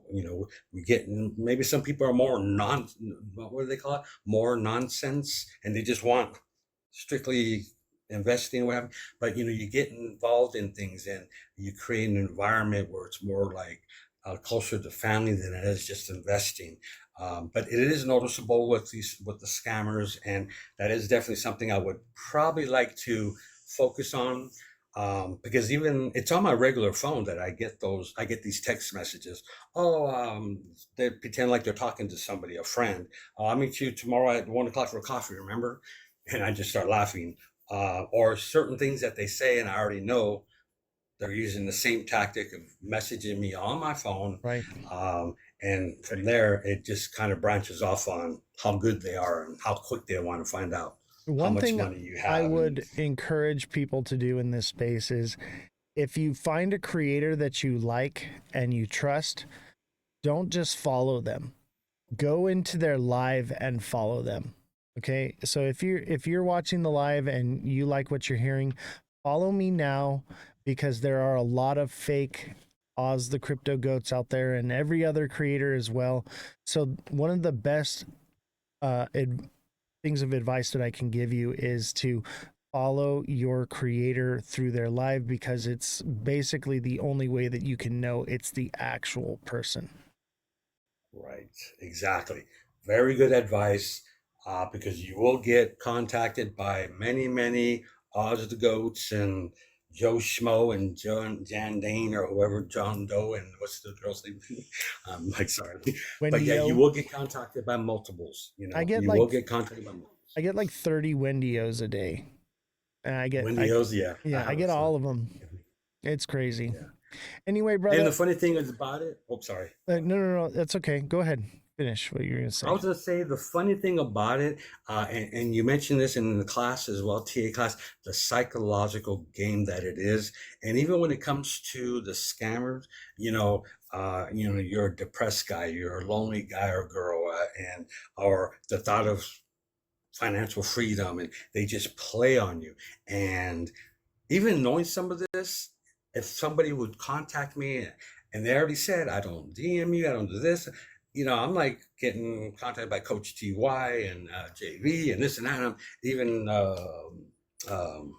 Hill, and I'm even telling myself, part of me is like, who the hell are you, Oscar? Why do you think they're gonna pick you to message? And still knowing that and saying that to myself, I have fallen to getting, leading that way. But fortunately, I caught myself. But yeah, the scammers is a big thing for me. I have a passion for that, because I would really like to save people. For educating the public, right? Right. Educate them exactly. I would like to take people and get them from A to Z the best way possible without scammed here, scammed there, roadblock here, roadblock there. So yes, um, but yeah, it's definitely something that's within me. That's probably why the whole investigations and being a loss prevention and asset protection and stuff like that. Just protection. I don't know. Okay, I'm sorry. Well, I wanna thank you for coming on the show. We're gonna get back to the regular show now, but if you guys don't follow Oscar yet, follow him. He's gonna be doing, you said, mental health and just a whole range of things as far as lives. So make sure you give him a follow. Go jump into his live, hit the like button, send him some gifts, encourage him. And I want to encourage you, Oscar, to keep doing what you're doing. Keep at it with the TA class, and you're going to be a winner, man. And a lot can happen in a short amount of time in this space. That's why we're into crypto. And I appreciate you, the community, nothing but love and respect for what you're doing. And I thank you. And I encourage you guys, jump on TA classes, stay on the lives, and just hang out with us. Absolutely. All right. Take care, brother. Thank you. I appreciate it. Thank you. All right, ladies and gentlemen.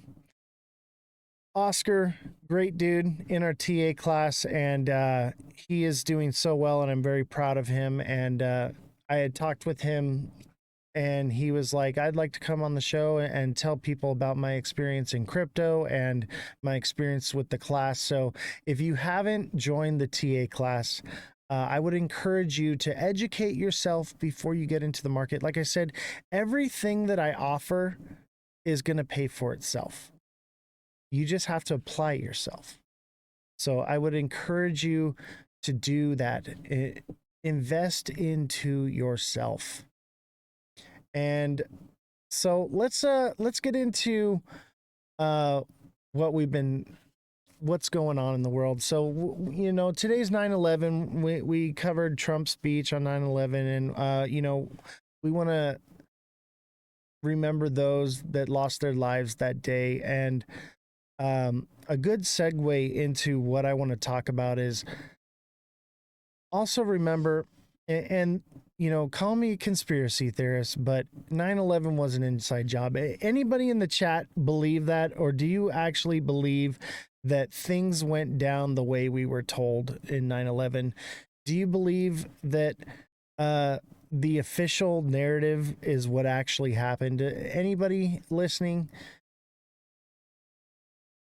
Or do we all just believe that to be true? I hate to, on the day of 9/11, kind of discredit. We honor and remember those people, but we also have to understand that the information that was given to us was total BS. Inside job, controlled demolition. Oscar believes it's a conspiracy. Yes. And you know what? That word conspiracy, right? Those of us who question the narrative, we've been deemed conspiracy theorists. These are not conspiracy theories anymore. They've been proven to be true, so many of them. And what I would encourage us to do is to change the word and call ourselves truth seekers, fact seekers, people who question the narrative. There's nothing wrong with questioning the narrative, ladies and gentlemen. You should listen to everything but believe nothing, and question everything that you've been taught and told. And that goes with everything, not just like the news, not just with crypto, but in everything in your life. You should be asking questions. You should never blindly follow anyone, including myself. Anything that I say, you should be questioning it. Like one of the things I have said in the past was that adoption already happened. This is just a Ponzi scheme. That is a thought-provoking idea. The idea is for you to question that, because that could theoretically be true. And I think it's kind of probable that it's true. I think there is still different ways for adoption to happen, but we should also entertain these ideas and these thoughts and open ourselves to questioning the information that we're given. We don't ask enough questions and we blindly follow everything that we're told. Starting with our government, question all. Yes, question everything, especially your government. Listen, ladies and gentlemen, I will tell you this. Love your country, hate your government, okay? And don't hate your neighbor, okay? Hate the people that are doing these horrific things in the world right now. And that kind of segues us into what's happening with Charlie Kirk. This man, you may not agree with anything that he says. Okay, I'm gonna leave. Don't worry, I'm gonna leave. What's going on, brother? Oz, Brody, what's up, man? We're just paying a little tribute to Charlie Kirk, man. And, you know, I was just saying, you know, love him or hate him or agree with anything he says, what happened to him was completely wrong, and we should not be dividing ourselves based off of any information that we receive. And no one should be mocking what happened or anything like that. But I didn't. What's going on, brother? Oh, nothing. I was just battling, and I was wondering if you wanted to run one. But if you're doing a tribute, then that's I'll tell you what. Maybe later on or next time. I owe you one. All right. I'll let you win. All right. Take care, brother. See you, man.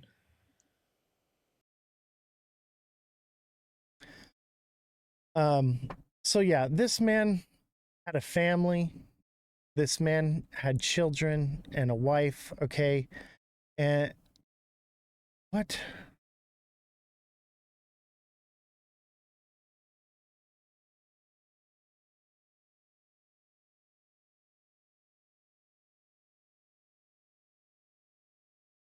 Misinformation.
All right. Come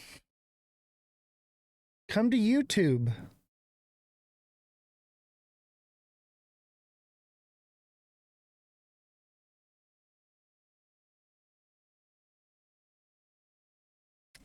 All right, everybody. So TikTok, we got rugged on TikTok right now. Live access is suspended till the 18th for misinformation because I said Charlie Kirk was a human being that had a wife and children. How disgusting are these people? How disgusting are you to do something like that? to take me down because of that. Who's here on YouTube right now? What's going on, YouTube? How are we doing? Is anybody there in the chat? Come chat with me. Let's pick up where we left off. So we got Jesse's here. Hopefully people are smart enough to come over to the other platforms. This is why we have other platforms, ladies and gentlemen. Because YouTube isn't going to give us a hard time. Also Abstract, right? Is anybody coming over? Let me see. I'm going to post out that we're on YouTube right now. On TikTok.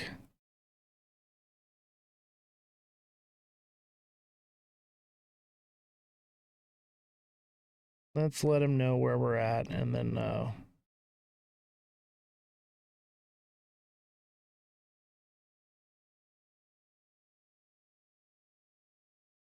yeah, thank you for the likes.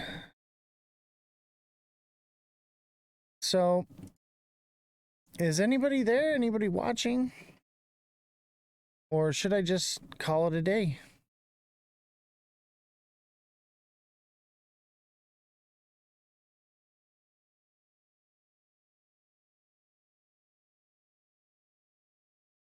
This is crazy. This is crazy. Like, are people that childish?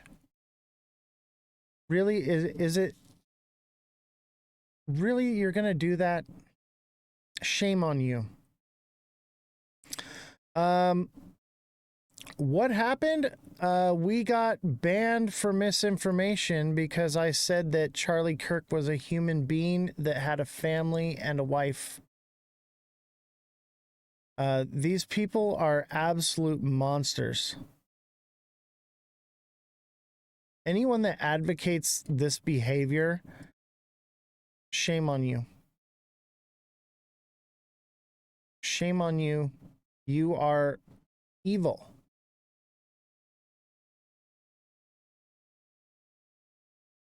It's a weird time. You should see the stuff on social media right now. I know. And you know what's crazy is this was just the segue into trying to tell people what's going on and actually educate them on what is happening. But you know what?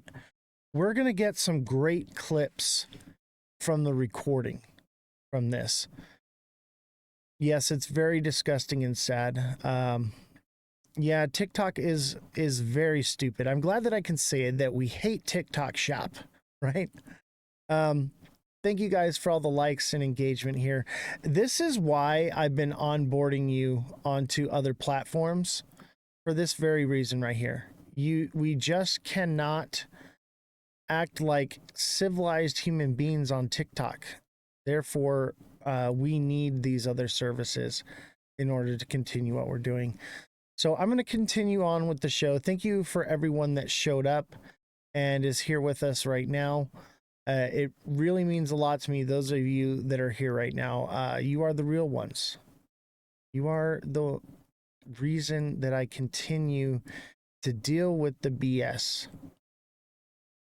So, and I honestly, I think that this is a good thing. I mean, not a good thing, but for the show, just because I've been wanting to grow YouTube anyway. So this is good for YouTube and good for Abstract. So I'm happy to have you guys here. So Twitch is popping off, Abstract is popping off, YouTube's popping off. It's great. We have a strong community. Oz, did you know they made a meme coin Charlie Kirk so sad? Oh, I know. The fact that people are trying to monetize off of this man's horrific demise in public while his family was watching, it's just sad. Yes, we need to unite. And I'm going to give people just a little bit of time to filter in here because of what just happened with social media. The longer we are divided, they win. Absolutely. We have to grow up. The fact that people are willing to end a live because I pulled a picture up and said that this man was a human being. We need to just realize that and unite as people. That is just sickening to me. The people that are willing to do that that's just pure evil. Okay? And I actually pity them because I'm here to educate you guys on what is really happening in this whole situation. And they're never going to learn because they are so stuck in their bubble. They cannot learn something. They cannot be shown anything. And it breaks my heart that there's a whole massive group of people that will not get the information that I'm about to give you right now, based solely on the fact that all they can do is hate. The bifurcation is so sickening to me, especially on the day that we were told to never forget, and united we stand, divided we fall. And we are so divided today more than ever. It breaks my heart. Their bubble is about to pop, I know. And you know what? I'm going to continue with the show here. Not just for you guys, but for the pure fact that we need to get these clips created so that we can push this content out. And I'm telling you right now, I'm probably going to get hit with a lot of bans because of this. They're going to hit me with all kinds of stuff. My channel is going to suffer for the information that I'm about to give out. And the sad part of the whole thing is that this is factual information, and some of it is my speculation, but this is absolutely what the world needs to hear right now, and it's being silenced. And you know, shooting Charlie Kirk was the ultimate form of silencing free speech. You may not agree with anything that he said, but I'll tell you what right now, I will lay down my life for you so that you can have the ability to say anything that you want, because freedom is not free. And the thing is with freedom of speech, that doesn't mean that you're not accountable for the things that you say. When you say things, even me, when I say things up here, a lot of the things that I say, people hate me. They send me hate mail. They send me death threats because of the things that I say. And a lot of it's just based off of a stupid coin, just because I don't shill XRP like crazy if I say anything bad about it. And this is so much worse, okay? Now, mind you, I don't agree with everything this man said. And I didn't really watch a lot of his content, because I will tell you this, most of what I heard Charlie ever say was people would come to debate him, they'd ask a question, and he would just deflect with another question. And it wasn't real, I mean, it was real debating, but I didn't find it as, it was a very degrading type of debating that I just don't agree with. But that doesn't mean that the man deserved to lose his life because of it. But also, I think it was intentional. I think the way things went down and what we're being told is a complete lie. It's so sad. We need unity, support, respect, and the simple ability to debate and disagree. I 100% agree with you. We should be able to say what we feel. And here's the thing is, when you silence people and don't allow them to speak their mind or say the things that they want to say. What happens is we create an environment where we don't know what another person is thinking or understanding, right? And we don't have the opportunity to educate them, right? But also, if somebody is screaming like white power and, you know, gas the Jews or something like that, I want to know that they're saying that so that I can separate myself from them. This gives us the opportunity to say, okay, I don't really agree with what this guy's saying. I'm going to distance myself from them. But if people can't say things like that, then how are we supposed to know where people lie and who we should be listening to, right? So that's one of the things about free speech. So I'm going to pull up some TikTok videos. We're going to watch this stuff real quick just so that I can get you up to speed on a few things. By the way, I don't agree with everything that I'm about to pull up. Okay? But I want you guys, I want us to all get on the level of what is going on social media right now because of what happened yesterday. And I have an up. So, mind you, none of this is factual information, some of it. And what I'll do is let's start with some of the facts, okay? So, this is a briefing. Through all that work last night, we were able to make a few breakthroughs. We were able to track the movements of the shooter. Wow, my TikTok is just completely rugged right now. Okay, here we go. Through all that work last night, we were able to make a few.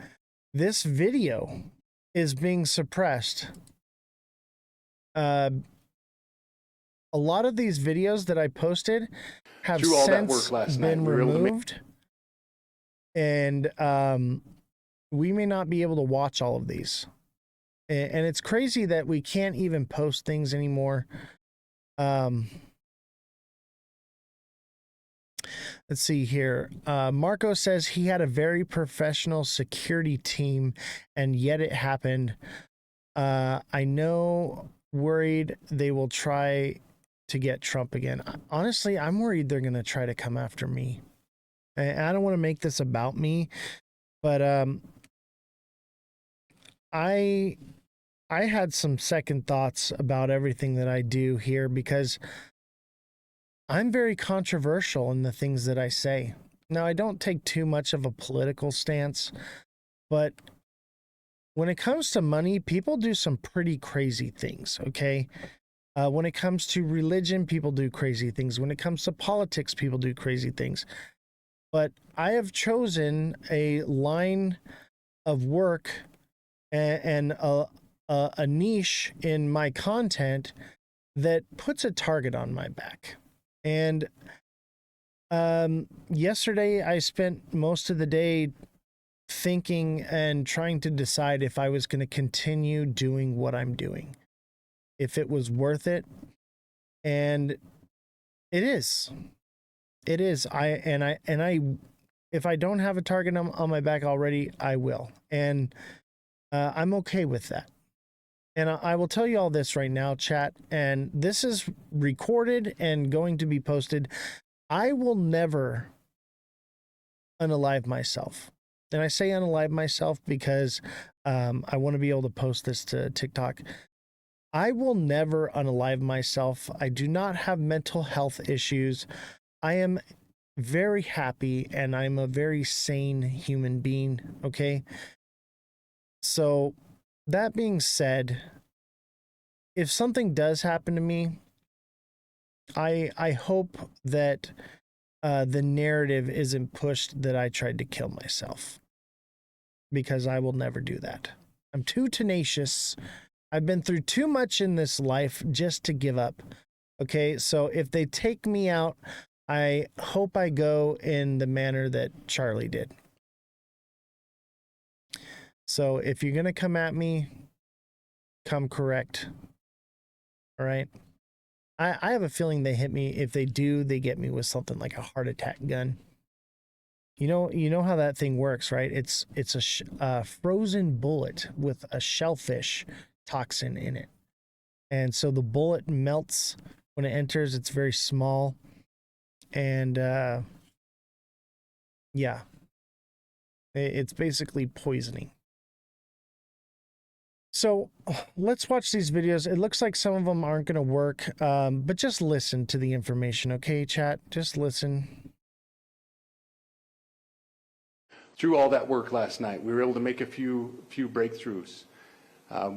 We were able to track the movements of the shooter.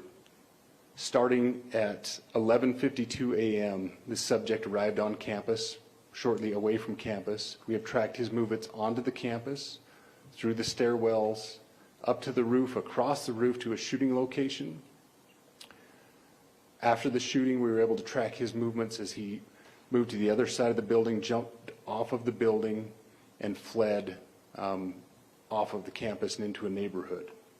We do have good video footage of this individual. We are not going to release that at this time. We are working through some technologies and some ways to identify this individual. If we are unsuccessful, we will reach out to you as the media and we will push that publicly to help us identify them. But we are confident in our abilities right now, and we would like to move forward in a manner that keeps everyone safe. So what I'll release about the suspect is suspect blended in well with a college institution. We're not releasing many details right now, and we will soon. But right now we're not. But that individual appears to be of college age. We are confident in our abilities to track that individual. If we're unsuccessful in identifying them immediately, we will reach out for the public's help and the media's help in pushing those photos. That was a new development overnight, working through the night, studying those cameras. So that's something that's new and that we're working through right now. As far as the security, I cannot speak to that. Neither the Department of Public Safety nor the Federal Bureau of Investigation was involved in the planning or security of this event, and that'll have to be a question later for other agencies. This was a targeted event. We don't believe that the community is at risk. However, we are exhausting every resource to find him, and we will do so. All right. And let's watch the others as well. And once we view all of this, oh, look, it's not allowing me to see my reposts. We'll get into the nitty-gritty of it. So I want to give you the factual information first of what actually did happen, and then I will give you some of the speculation, and then I will break it down for you. So as of right now, the suspect is still at large, according to the FBI. We are now following breaking news about a string of... Let me try closing this and reopening it. None of these videos will play. That's crazy. I think what I'm going to do is I'm going to rug Pump Fun because I don't think anyone's watching there anyway.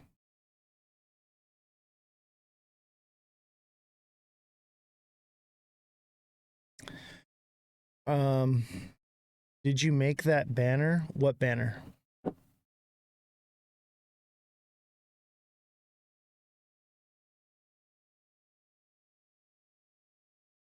What banner are you talking about? On the screen? What do you mean? Like the Oz the Crypto Goat? Yeah.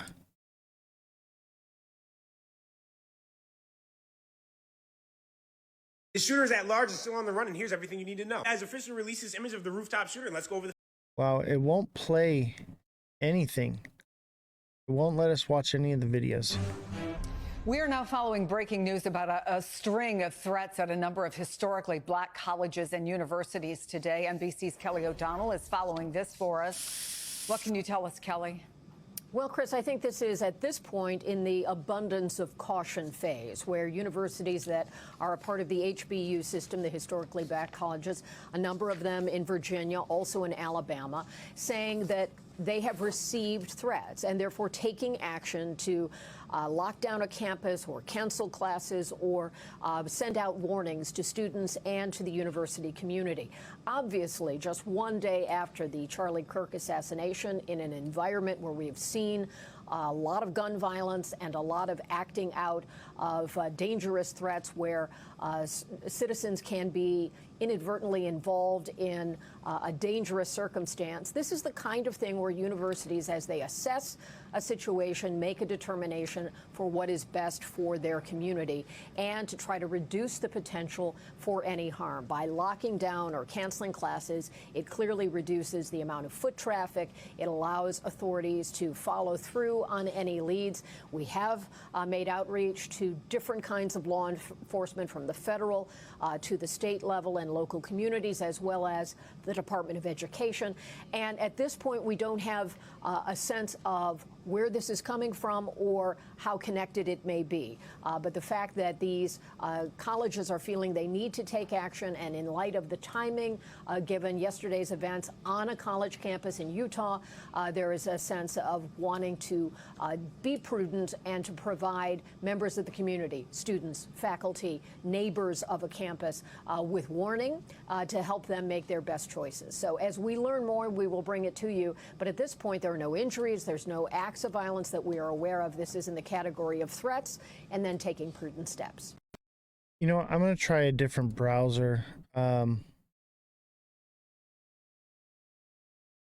Because some of these videos, we have to see them in order for them to be relevant. 2 weeks from now, no one will care. I doubt that, because I will care. So let me see if I can go to TikTok here.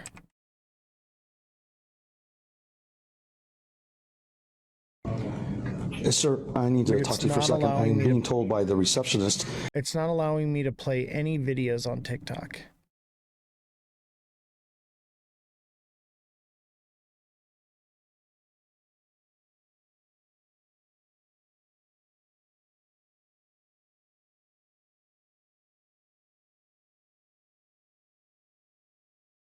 Let me see. The Russian tank that was going to storm Ukrainian positions there in eastern Ukraine.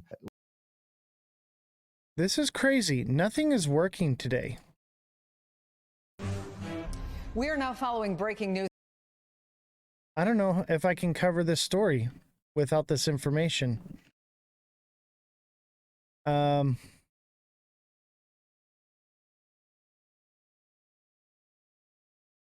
We're being suppressed on every level, it seems like. Chat, how do you feel about me ending the live real quick? Let me restart my computer and then we come back. Will you guys come back, or do you want me to just carry on?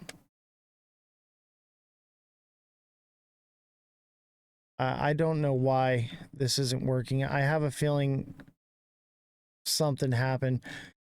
The internet, ever since when I went live the first time, I had the picture of Charlie up. I've been having internet issues ever since. Jesse, if you could reach out to the IT guy for me and let him know that we have some work to do with some of the equipment. We got to do it. So I'm gonna restart the computer and then we're gonna come right back. Okay, guys. I do apologize, but I have some real information I need to give you guys, and we need to get this recorded so that I can clip it and get it out there, because it's very important for the community and for the country and for the world. Yeah, we know exactly why all this is happening. So I will be back, guys. Appreciate you. Love you guys. I will be back.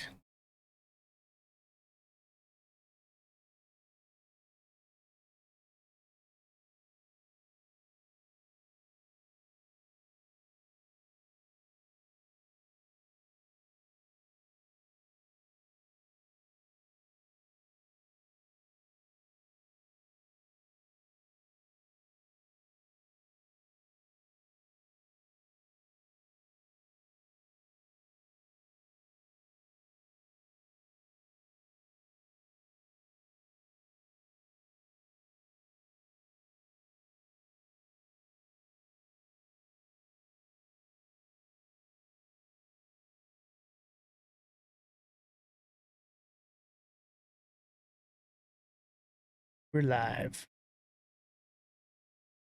Gosh, what nonsense we have been dealing with today.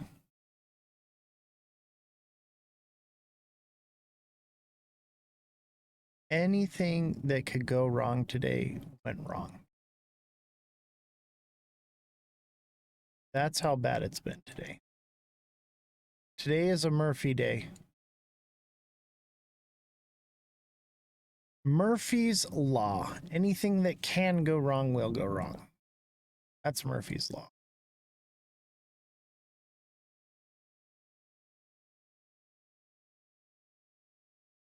All right, let's give everybody a chance to get on here. Let me let people know that we're live.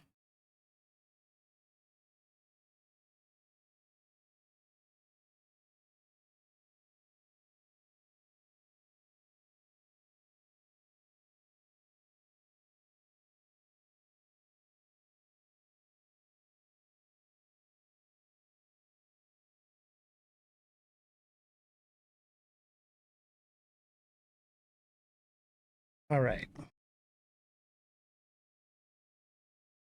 I'm really getting sick of talking to the wall. This is just absolutely... I'm tempted to just do this another day. This isn't working. Nothing... Now there's no one to view the content. We'll see. If people come into the live, then I'll give it a chance. But no one's watching the show. Who am I supposed to talk to? I mean, I guess I could just do a recording. You know, every time this happens where they shut us down and then I have to restart over, it pulls me out of what I'm doing, and it just totally disrupts everything. And you know, this time it was an equipment problem. It was I mean, obviously TikTok was part of the issue, but this time it was it was the equipment hasn't been being taken care of properly. So I'm starting to wonder if that was on purpose too. So I don't know. The equipment not being updated properly and taken care of properly. So because of that,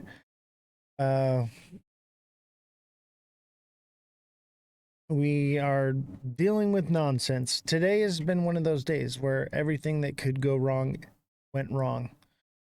And not only with TikTok, but with the equipment here. The equipment is supposed to be updated regularly. And anytime that I don't go live for the day, it's supposed to be updated by the IT guy. And it was not done. And so nothing was working. Guys saying taking profits? What?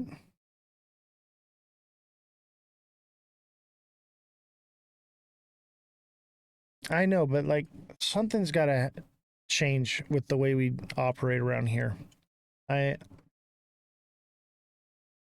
Something's got to change.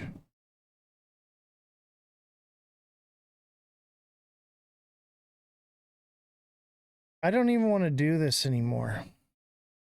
Chat. Every time I have something real to say, this happens.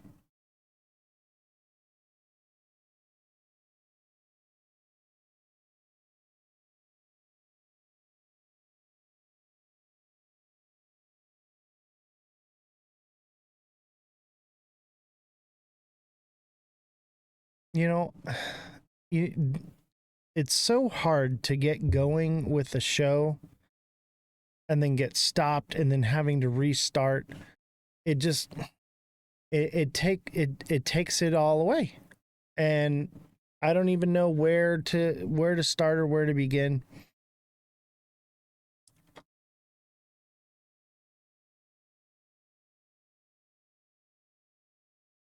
I don't know.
All right, we're back.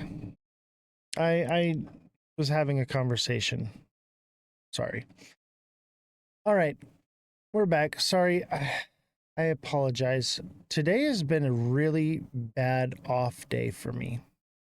And I guess it's a good segue into what's going on.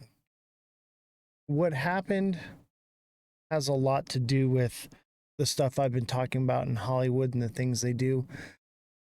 This was a ritual. All right.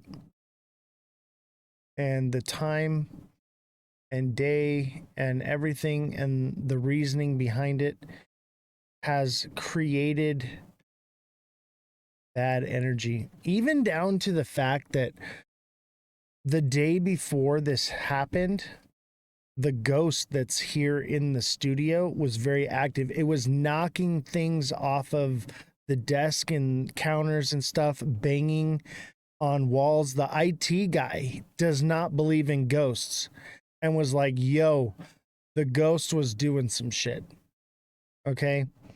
And it's always right before someone dies. Okay. Like the day we came into this area and started building studio, Bob Barker died. Like, I don't know. There's something to do with death and the activity in the ghost. Anyway, I don't want to talk about that. Let's talk about what really matters, okay? I'm glad 5 of you guys made it back. It is a spiritual battle, 100%.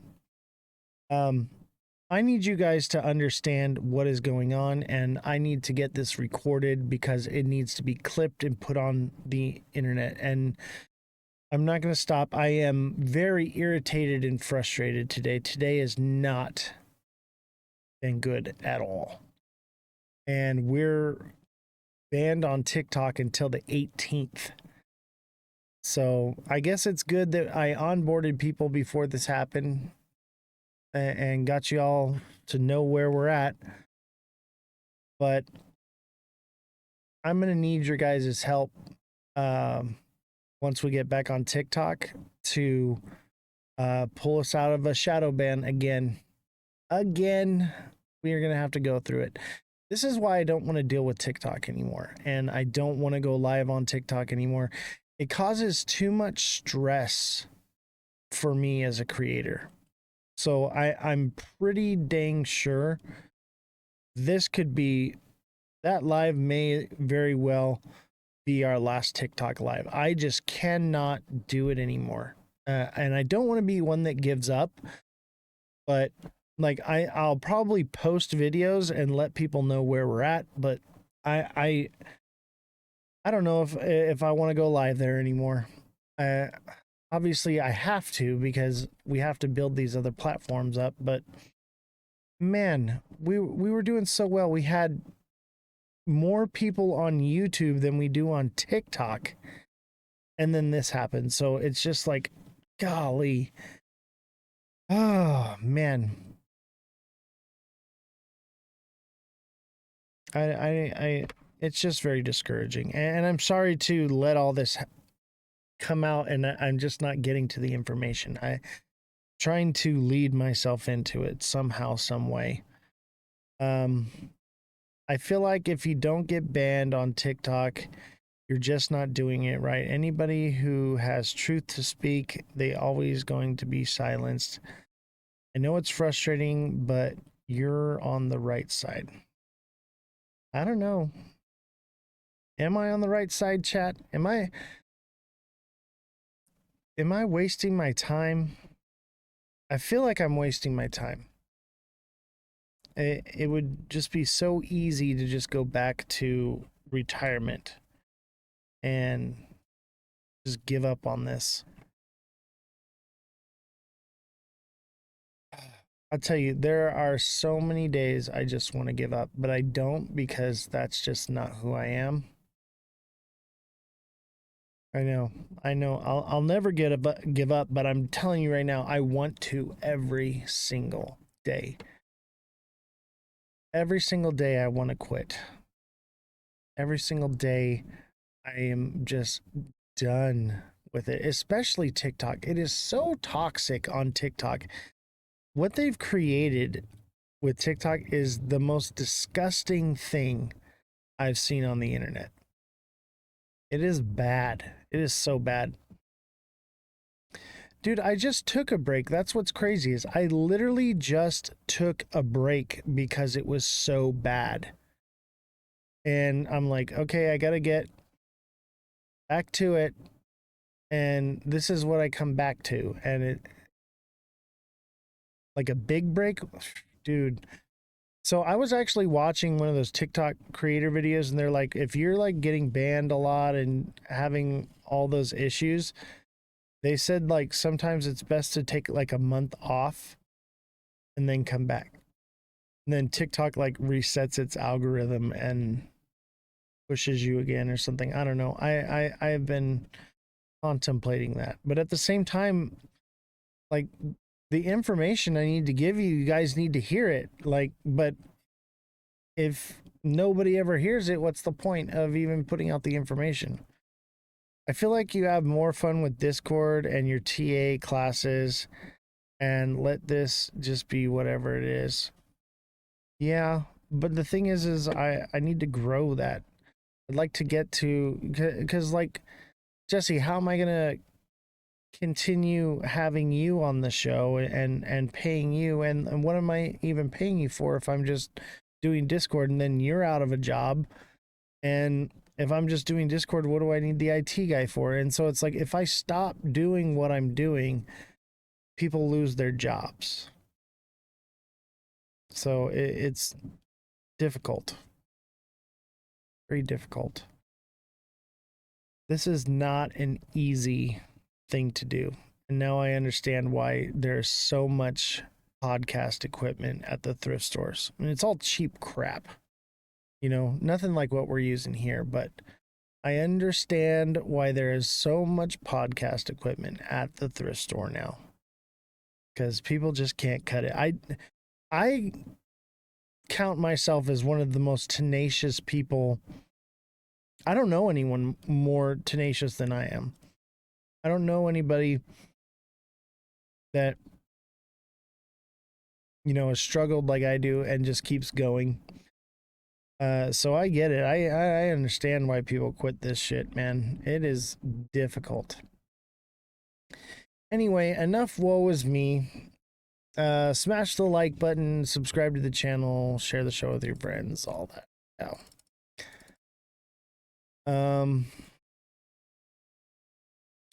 That's not what I'm saying. I'm saying you can do TikTok, YouTube, but just let that be whatever it is. If it gets banned, it gets banned, but you have more fun in Discord. I do have a lot of fun in Discord. What we're doing in Discord is pretty awesome. And I have a lot of fun there with you guys. And it's a lot more closer with you guys. Like, we're just chatting and chilling. Like, literally when I'm up at like 3 a.m. trading in the early morning here, like, you guys are there with me now, which is cool, because I used to just be by myself, like everyone's asleep and I'm just awake and I'm on my phone. So it is kind of nice to have people to be with while I do that. I appreciate you guys a lot.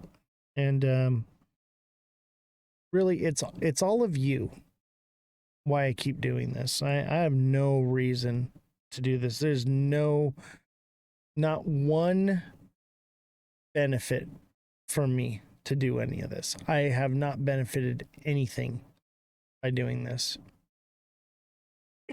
The only thing, I mean, the people around me benefit. You know, Jesse benefits, Elon benefits, you guys benefit. That's why I keep doing it. But I don't get anything out of this. If anything, I just get a lot of heartache and stress.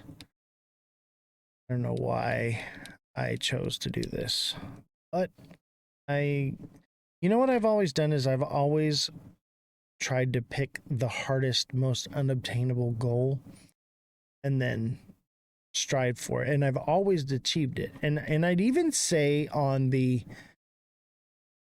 social media influencer side of things, I've kind of already achieved that. I've surpassed what I thought I would ever create with social media. So I mean, and since then I've set the bar higher. So, but I will tell you this, being a creator is not for the weak.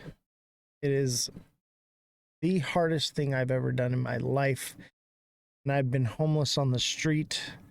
I've been through crazy, crazy things. And this is the hardest thing I've ever had to do. Social media is a mental challenge. If you can go 6 months straight, you're making it. I know. Are we at 6 months yet?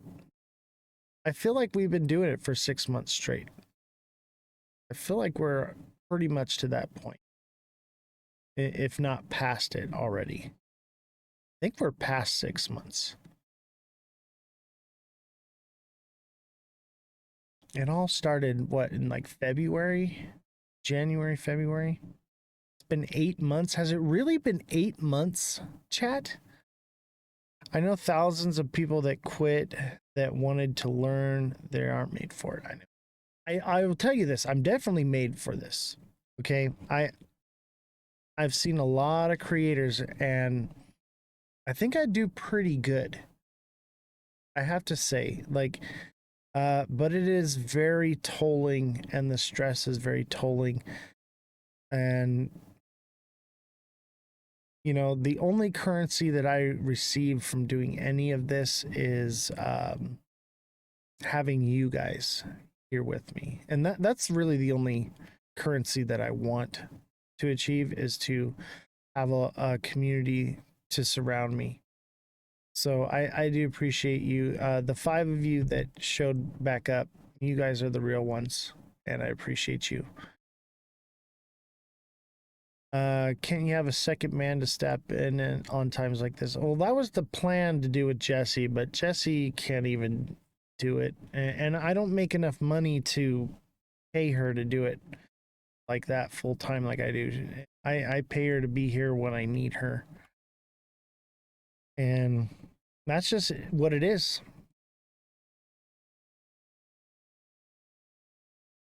All right. I think I got it all out of my system. Feeling a little bit better.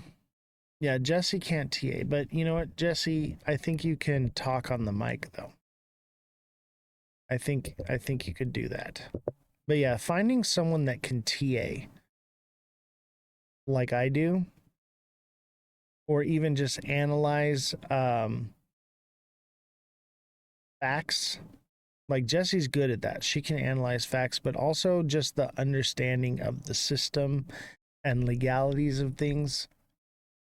Not many people can do that. And anybody that can, they don't do this kind of shit. They're attorneys. They're making, you know, $450 an hour. I don't know what I thought I was doing when I decided to do this. This may have been the biggest mistake of my life, but I'm in it, and I'm in it to win it. So I'll keep going. All right. So let's talk about what happened. Okay. I'm going to play these videos for you guys just so you guys kind of get caught up on it. And I'm sure you guys have seen a lot of this crap on social media. Okay. But I want to just bring us all to the same place. And seeing the same things on the internet. And then after we watch these videos, and I'll probably commentate in between, but after it's all said and done, I will break it down for you and explain to you exactly what is happening right now and why this is happening. That's the thing that I think is irreplaceable, is people don't understand what I'm about to show you right now. No, there's no blood, no blood. So just, I need you guys to get on the same page with me, okay? I seen the bloody, gory videos. I'm not going to play any of that, okay? But we need to get on the same page, and then I'm going to break it down, all right? So let's start with this one. We watched it earlier. Let's watch it again. Through all that work last night, we were able to make a few breakthroughs. We were able to track the movements of the shooter. Starting at 11:52 a.m., this subject arrived on campus, shortly away from campus. We have tracked his movements onto the campus, through the stairwells, up to the roof, across the roof to a shooting location. After the shooting, we were able to track his movements as he moved to the other side of the building, jumped off of the building, and fled off of the campus and into a neighborhood. We do have good video footage of this individual. We are not going to release that at this time. We are working through some technologies and some ways to identify this individual. If we are unsuccessful, we will reach out to you as the media, and we will push that publicly to help us identify them. But we are confident in our abilities right now, and we would like to move forward in a manner that keeps everyone safe.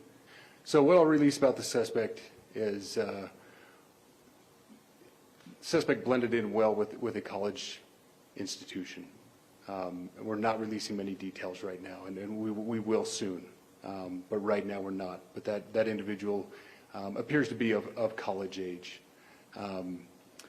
We are confident in our abilities to track that individual. If we're unsuccessful in identifying them immediately, we will reach out for the public's help and the media's help in pushing those photos. That was a new development overnight, working through the night, studying those cameras. So that's something that's new and that we're working through right now. As far as the security, I cannot speak to that. Neither the Department of Public Safety nor the Federal Bureau of Investigation was involved in the planning or security of this event, and that'll have to be a question later for other agencies. This was a targeted event. We don't believe that the community is at risk. However, we are exhausting every resource to find him, and we will look at that tie. Through all that work last night, we were able to make a few breakthroughs. That dude's tie. I don't know if I liked it or hated it. Why not release public safety? I think they will. It's just something that's going to take time. So let's you know what, let's just go from the beginning and start here. To say this, Democrats own what happened today. I am devastated. My kids have called panicking. Every conservative in the country called panicking. She's a lawmaker. She's a congresswoman. And she's not the only one saying this. The Democrats are responsible for this. Fox News, Jesse Waters, the Democrats are responsible for this. They're literally telling the conservative, the right-wing viewers, the right-wing voters, the right-wing crowd to declare war on the left. And what's the result of that? This video's in regards to Charlie Kirk. And this video's for the fucking liberals. It's war, motherfuckers. We're coming for you. We're coming for you. And spare me your fucking self-righteous bullshit lectures. I don't give a fuck. We're coming for you. When I said earlier that I condemn violence, I will not condone violence. This is why. Violence only begets violence. They are blaming this on the left, blaming this on Democrats when we're not the ones that spread the rhetoric of, you know, gun violence is okay. Charlie Kirk himself spreads the rhetoric that gun violence is acceptable. But I need you to understand the communities that are most in danger with this type of rhetoric, this type of violence being threatened, this type of war on the streets being threatened. Not people that look like me. Unless you talk to me, unless you follow me online, you won't know that I'm a leftist. I'm pretty Republican coded. When they say they're going after the left, they're going to profile people to determine who the left is. So if you are black and brown, if you are trans, if you are queer, if they feel like you're trans, if they feel like you're queer, if they feel like you're a leftist at all, then you can be a target of this violence. And no, I'm not saying that everybody in the LGBTQIA plus community or black and brown community is a leftist. That's what they think. So why do I condemn violence? It's because always in this country, when violent rhetoric gets turned up, it's always marginalized communities that pay the highest price for it. Violence only begets violence forever and always. Nonviolent civil disobedience does work. We need to do it en masse. We need to shut the system down. But now, by the actions of one man, everybody on the right is using this as an opportunity to attack. Because guess what? The people on the right, the politicians on the right, they know they're losing. They know that the nonviolent civil disobedience is working. They know that the tide is turning against them. They know that the American people are not standing for their bullshit. So they need something. They need something to take control of it and stop us.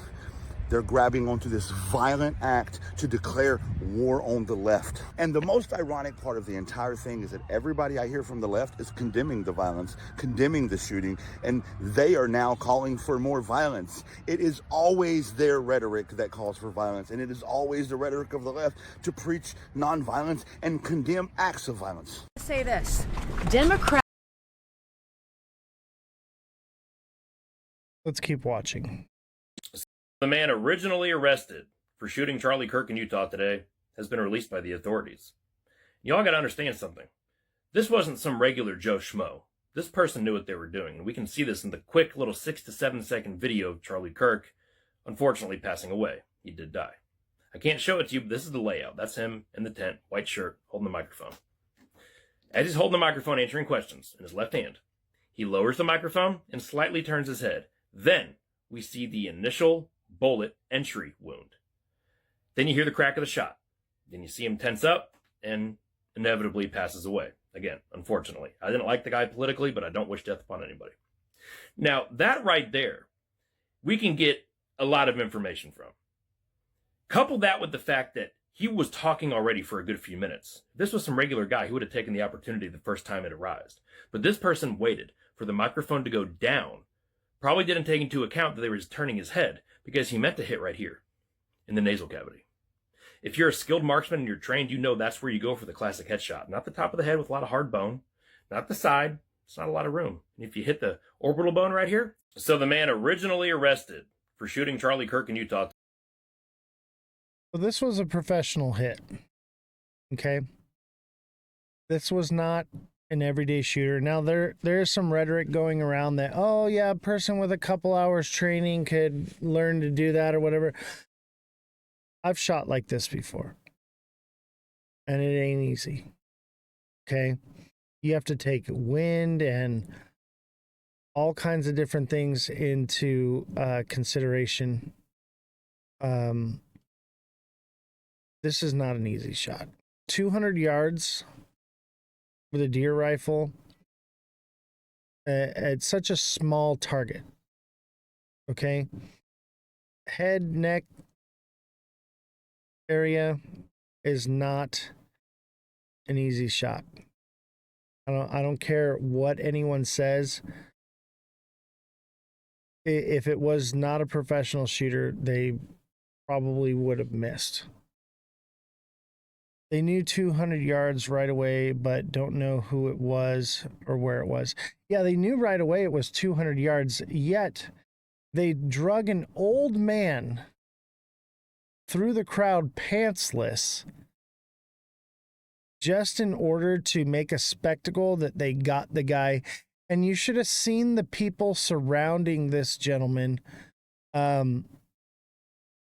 that didn't do anything wrong. They were terrorizing him while the cops were trying to remove him. And he didn't even do anything. Who knows? He might have done something. But they just picked someone out of the crowd and demonized him as the shooter. And it could have just been somebody that just, you know, hit somebody in the face because they were laughing at what happened. You don't know. And then we have this video. Motherfucking animals! I bet you're an absolute pleasure to be around. By the way, I'm talking about both of these women. And what I'm trying to show you here is the bifurcation. The way both sides are acting and reacting. This is what they want. They want this. You liberal, progressive, deranged fucking animals. How does she even know if they're liberal or not? She doesn't know. They have no idea who did this yet. We have no idea. And they just automatically assume. We need to stop jumping to conclusions about the information that we get. Who's deranged? Both these women are deranged. The fact that this woman right here can have this look on her face while making this video. But look at the look on her face. Look at that look on her face. Both of these women are deranged making this video. Shame on both of them. You are so hateful in your hearts. Yeah, we're hateful in our hearts. You got a little bit of spittle right there. I'm sure that's sweetness spittle. To go out and shoot a young man who's never hurted anyone. You upset, so I'm gonna let that one slide. With Christian values, a young, beautiful family, a father, a husband, a friend, a son. Man, I wish y'all would have got this fired up over all them youngins that were killed in the school shootings over the years. It's just one guy who said that a few deaths are necessary to uphold the Second Amendment. So, so I don't. The fact that she can laugh. Any of us should give a shit. Shot him. Why? Because you didn't agree with his politics? Because you didn't agree with his ideology? You know how when you're in church and you get tickled and you're not supposed to laugh? That's the reason why he deserves to die! You fucking animals! Bitch, who are you screaming at? You look stupid.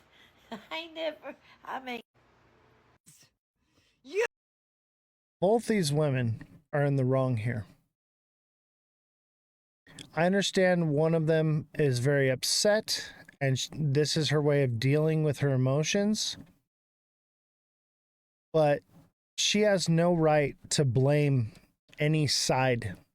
We have no idea who the shooter is. We literally thought an old man who probably hit someone in the face, is what I'm assuming, is he probably, you know, somebody did something and then they were like retaliated, got in a fight, who knows, and they literally plastered this guy's face all over social media, all over the news, as though he was the shooter, drug him pantsless through the yard there.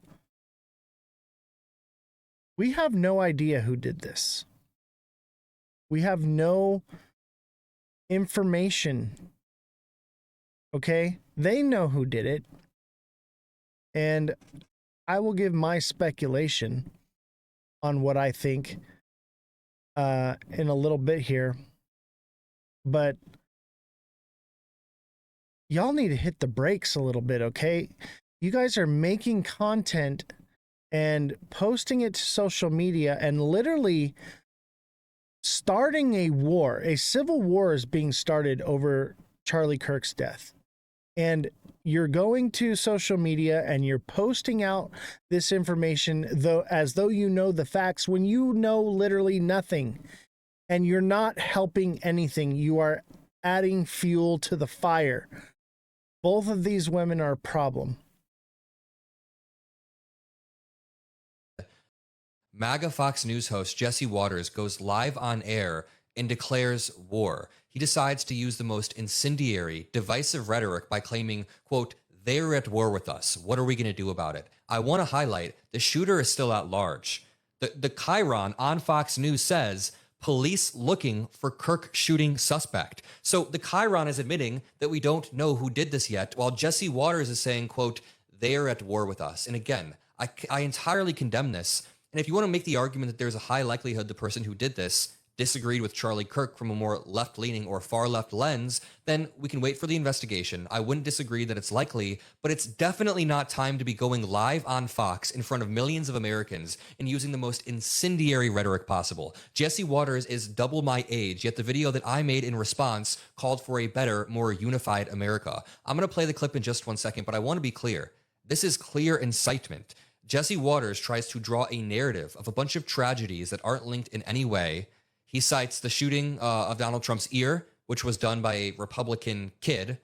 He cites the shooting of 2 Jewish people outside of an embassy, which was done by a far left, insane, radical lunatic who nobody would defend. No liberal will ever defend this. But let's just listen to this clip of Jesse Waters. And keep in mind, this is rhetoric designed to prime people for more violence. So we need to back off this type of rhetoric, Jesse Waters. Said this hits differently because Charlie was one of us.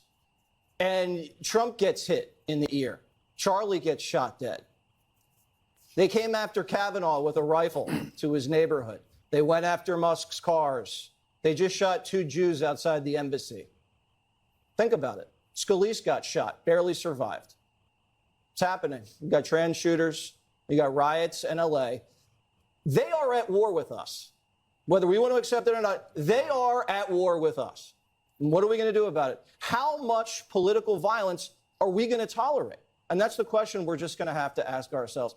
Now, Charlie would want us to put as much pressure on these people as possible. Dana nailed it. No, you wouldn't. This is unacceptable and has to stop. Wait. I just want to pause it. The Chiron at the bottom says, Charlie Kirk assassin still on the loose. At this very moment, we do not know who did this. We don't know their ideology. You could make assumptions in your head, but in what reality is it okay to go on air in front of millions of Americans and use rhetoric about they're at war with us? It is very clear incitement. I have not seen a single politician on the Democratic side. MAGA Fox News host Jesse Waters goes live on. This is uncalled for. The news media now pushing the rhetoric that we are at war with each other and to fight each other and drawing division. This is the most disgusting thing I've ever seen. And this needs to stop, okay? They have no facts. Like he said, it literally says the shooter suspect is still on the loose, yet we're over here inciting civil war over something we know nothing about. We don't know who the shooter is or where they came from. And we're putting this rhetoric out. And someone says that they saw him walk along the whole top of that roof. If you look here, you can see where he actually stood up and shot. And I'm not going to, but right there, he actually stood up. So he did the shot, stood up, and he ran off. Now, chances are, if you guys are looking at this, if you read, it says it right here. This person saw Omar, right? So Omar says, Charlie Kirk is coming to my college tomorrow. I really hope someone evaporates him, literally. Let's just say something big will happen tomorrow, okay? And if you guys want to see who Omar is, this is Omar after, and now right there. So there's Omar, and he's the one who said, hey, something big might happen. Check this out, guys. I don't think it's a coincidence that the question was asked about mass shootings or any of that. I think it was a setup at that point. So we got to check who's asking that question. That's the first thing. Second thing, I'm sure they're going to follow every lead, but these older gentlemen out here who are saying they're the shooter and or trying to throw people off, I get it. You guys hate Charlie for all those reasons. That's on you. You're going to have to deal with God and Charlie, because Charlie's in heaven too. But I will tell you, if you guys go to any function, man, I can't stress this enough about physical security and just tact. You run into the middle of everything in the front of the stage and you make a commotion. You say something. We got shooters up on the top in Butler, Pennsylvania. There's a guy up there with a gun. Stop what you're doing. Run in the middle of this guy. Who cares who's looking at you, who stops you? You say, there's a shooter up there. You start making a commotion. You cannot be quiet about this. This guy recorded something and said, hey, look, somebody just ran across the roof and got in a prone position. Are you kidding? This is where you pick your feet up and you run and you do your damn job as a person, as a human. There are a lot of sick people out there, and they're sick people. It's the people doing this, okay? And they're sick about it, and I'm sick of it. All right, I'm telling you guys are trying to provoke people. You guys are trying to mobilize people, and we're not that way. We're God-fearing people. We respect I'm a United States Army veteran. I'll tell you what I do. I defend this country against all enemies, foreign and domestic. I don't care who's the president. I don't care who's in Congress. That's not my problem. I care about the people. And Charlie Kirk was exercising his First Amendment right in front of people, and he got assassinated for it. All right, let's talk about this gentleman. Okay. He's wrong to speculate on the internet and pull up someone. Obviously, this person shouldn't have said what they said on the internet. And this is why we need to be careful about the things that we say on the internet, because they will come and haunt you. Okay. But what you need to understand is that he just doxed somebody on the internet, blasted their face as though they were the shooter with no evidence and nothing to stand on. And Jesse said in the chat that it's a hoax. We don't know if it's a hoax or not. It very well could be that person, but we don't know. But to go onto social media and make content saying that I know who it is and put their face all over, you will ruin someone's life doing that. This cannot be tolerated. And I'm not a fan of cancel culture, but people like that make this kind of content should not be allowed to create content anymore.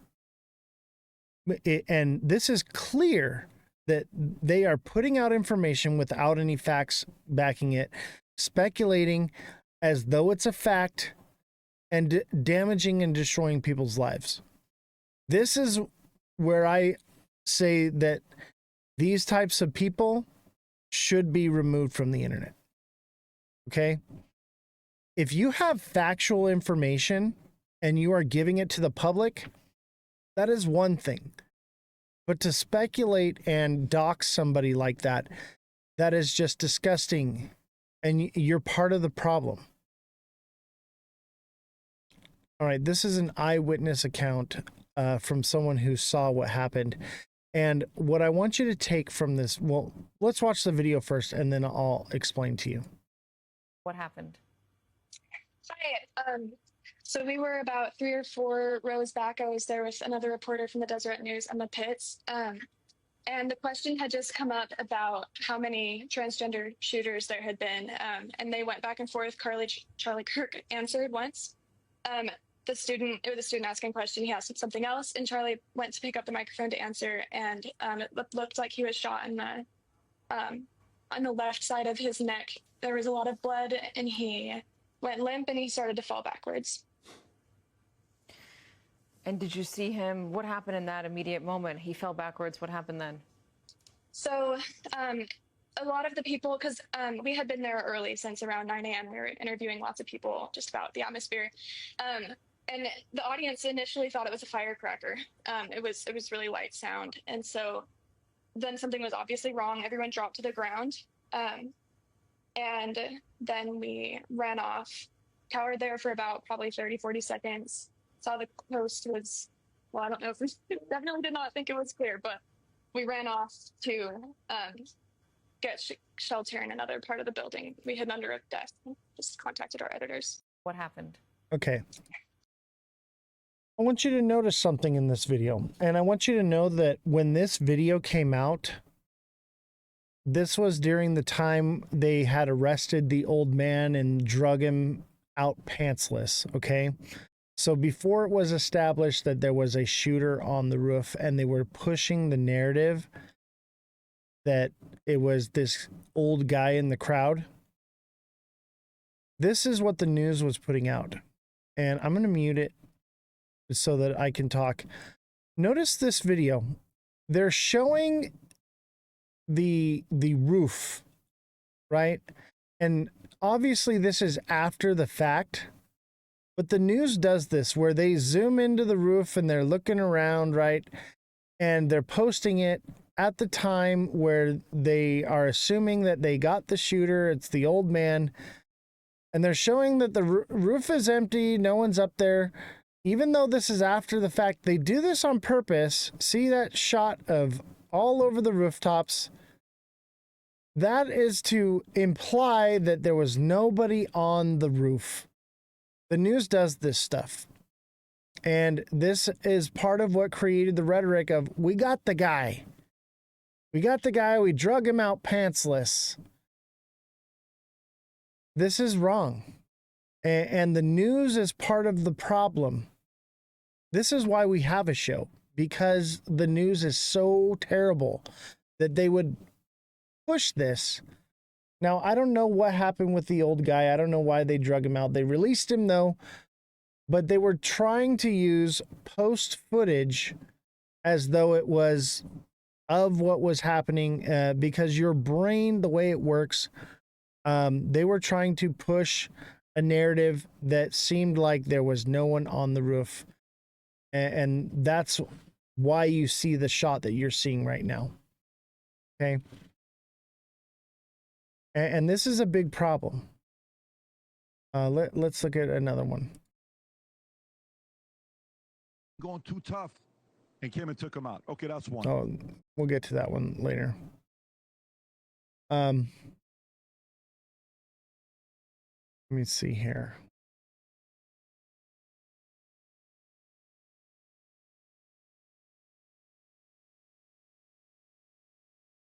Okay, then there's this one.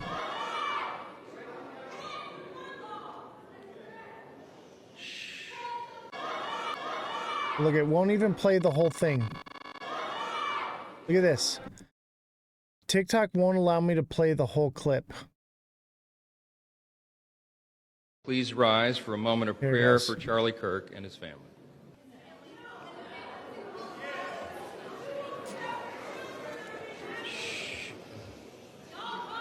Let's wait a minute.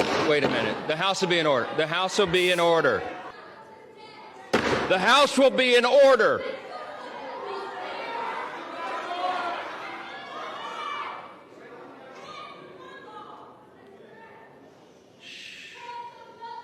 Thank you.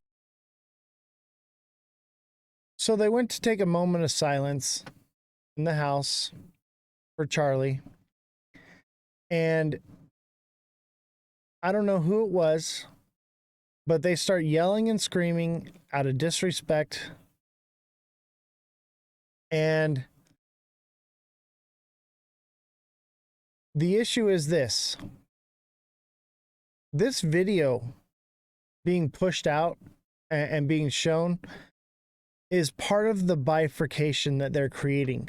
They want to create a divide. They knew damn well that by taking a moment of silence at the point that they did, that would happen. Okay?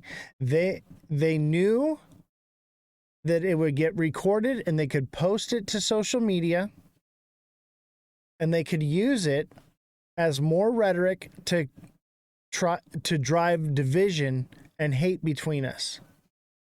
That is the whole goal of what's happening right now. They want to divide this country. Today is 9/11 and we are more divided than we've ever been. United we stand, divided we fall is something we always said on 9/11. And here we are, the most divided I've ever seen this country, and we've been through a lot. And this is the most divided I've ever seen. Look at this video, chat. Man, fight back! White man, fight back! White man, fight back! White man, fight back! White man, fight back! White man, fight back! White man, fight back! White man, fight back! Man, fight back! They're screaming, fight back.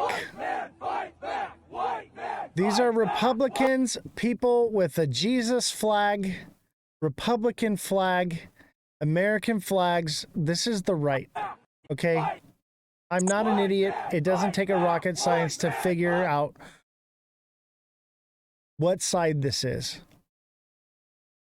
And the right is enraged because they are so sure that the Democrats did this, that the far left did this, and they have no idea who did it. We still have no idea who did it. And we have a mob of people chanting in the streets to fight. This is wrong. This is not right. Do not go out and engage with any of this. This is what they want. They want us to fight against each other. And then on top of it, we have these videos. Let's see here. Where should we start? And it's kind of weird because it only feels like there's only a couple angles that are being posted about it. There should be more videos there should be more footage of this. Why is he perfectly framed up in these videos? Like what I mean by anything is they don't show blood on this shit. They don't show people being shot. Why are they letting us see this? It's because we want to see it. But this is really weird. Like, I've been on TikTok for a lot, like since not on Musical.ly, but like after that, and I was on Vine. And I mean, I watched a dog be put to sleep on my For You page one time, but and there used to be cartel TikTok, but I didn't ever see anybody actually get shot on TikTok. You had to go on Best Gore to watch that shit. And it's kind of weird because it only feels like there's only a couple angles that are being posted about it. There should be more videos there should be more footage of this. Why is he perfectly framed up in these videos?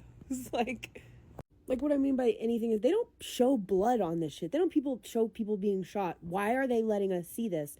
It's because we want to see it. But okay, let's talk about this. One, have you ever been to a concert or an event lately? Not a single person, even fireworks, not a single person is watching the actual event. They all have their phones and they have their phone in the air and they're watching the event through their phone. Okay? We should have hundreds of thousands of these videos. Yet we only have these certain ones being pushed out. Now, this can be explained, okay? It's probably the algorithm. The best video with the best footage got watched and engaged with the most. Therefore, it was pushed out. However, I literally posted in the live today, you saw it, I posted a video of Charlie Kirk and his family, and we were rugged off the internet within a second. Okay? Yet this video was allowed to filter around very bloody, very gory video. I know you all saw it, and if you didn't see it, I am happy for you. You do not want to see it. Don't go looking for it. But the fact that it was allowed on the internet as long as it was is not normal.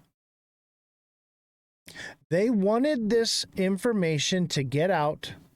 They wanted people to see it, to become more angry. They wanted this video. I saw it. It is one of the most horrific, gruesome things I've ever seen on the internet, and I've seen people beheaded in the early 2000s. Okay? This was brutal. And the fact that they pushed a rhetoric that he was fine and he made it to the hospital, he was in stable condition, all these different things, I don't understand why they lied so much with this, and at the same time I do. It was all for a purpose. They did all of these things, were orchestrated perfectly and allowed to happen for a reason.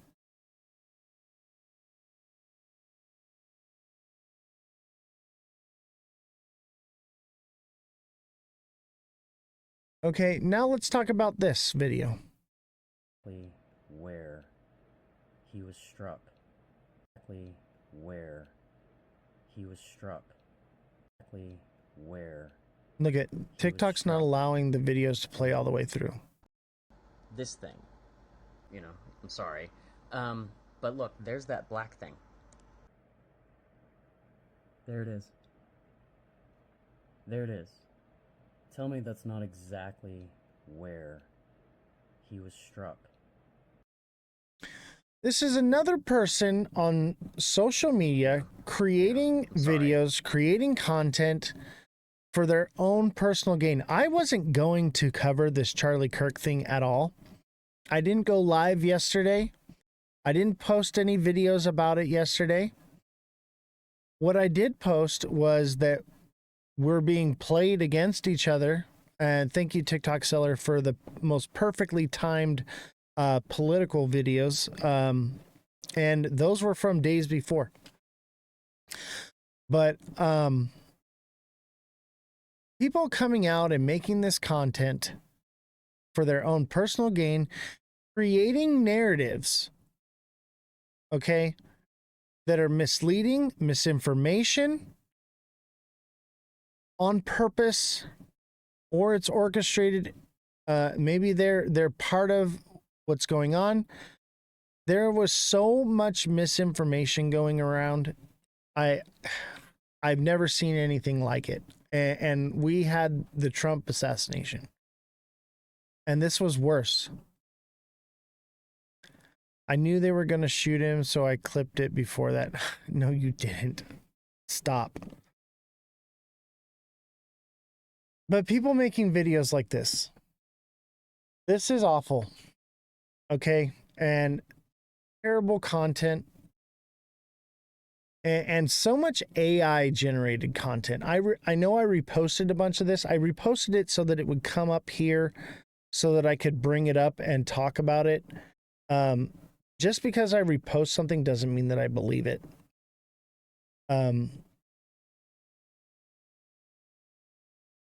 This is unreal. Now there's this. More conspiracies.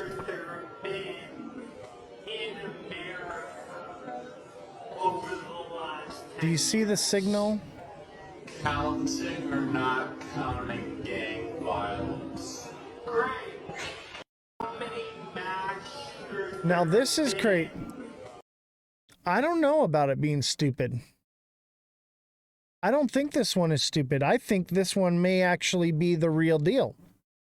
But because of videos like the one before, videos like this are discredited. And when I see this video, I see something real here. Watch it again, chat.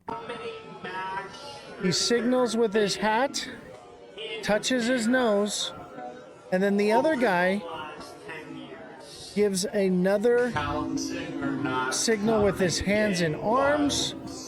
That's a clear, like, baseball type, and then immediately it happens.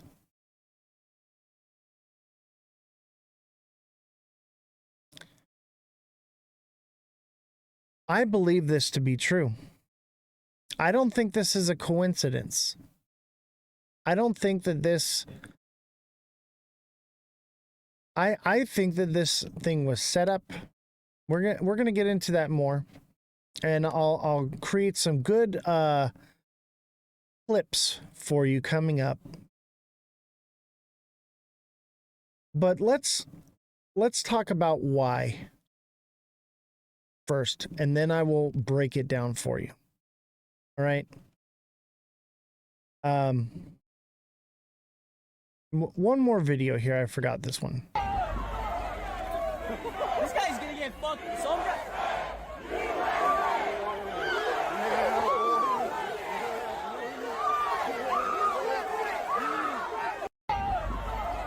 A man was screaming F Charlie Kirk on a scooter, and these people attacked him.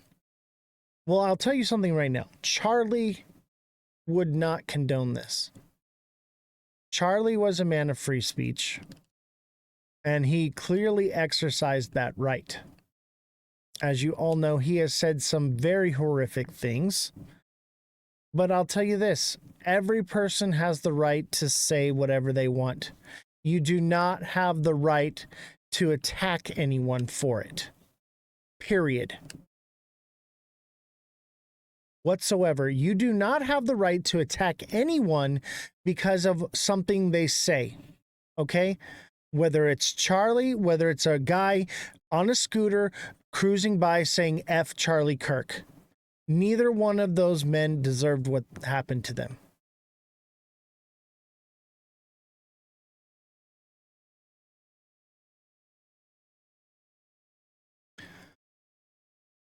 Let's talk some more.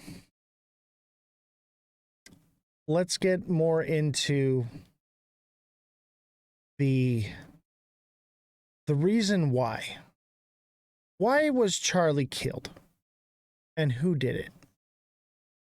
That's the real question, right, chat? Do you want to know why Charlie was unalived and why they assassinated him? The real reason? Yes, a lot of people hate him for the things that he says, but there's a deeper reason here. What's your opinion on the Phase 1 release of the Epstein files? Do you think it was more of a PR stunt with Pam Bondi because she just got into office? We as the American people deserve to have every Epstein file released with no redactions whatsoever, period. Right. And so yesterday, I don't want to comment because a lot of these people are my friends, but they got to make it right. And we, the American people, ran on transparency. We deserve to see the entire client list. Yeah. Every document the government has regarding the Epstein files, we, the American people, should have on an easy-to-access website immediately in a very, very quick fashion. I'm pushing for that both privately and publicly, just so you know. Yeah. Secondly, there probably are a lot of destroyed documents. I think that's probably the issue. I can say with almost 100% certainty that Trump was not on the flight logs. But as far as the client list, that very specific thing, I don't know if it still exists. I'm worried that was actually deleted, destroyed or disappeared.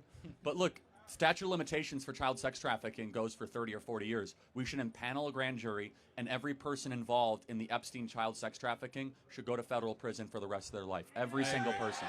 We need justice, and we need these people in federal jail. What's your opinion on the Phase...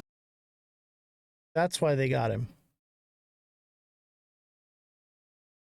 Donald Trump had his puppet killed for speaking about Epstein. Documents in the Southern District of New York. Yeah.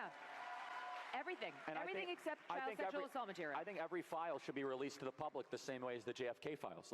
Donald Trump had his puppet killed. I think it was Donald Trump. Not physically, obviously, but I think, and if not Donald Trump, I think it was the administration, the deep state, possibly. There's some speculation about Israel. Okay. Whoever is on that Epstein list did this. Somebody on there. And in my opinion, I have no facts to it, but I'm not stupid. And I'm going to tell you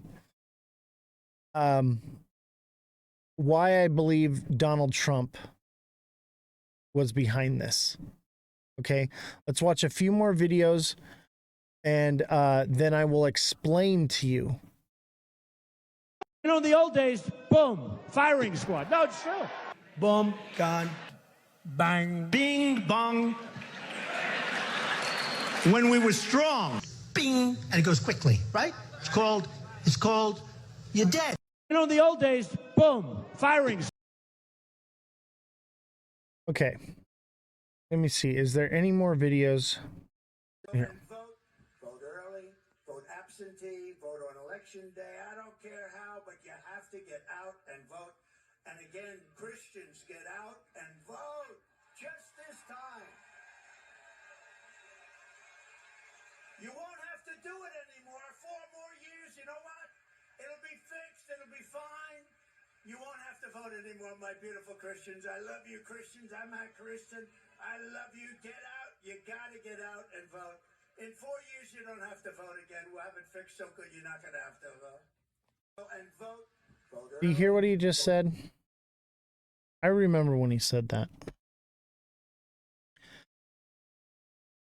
Let me explain something to you, chat. Okay?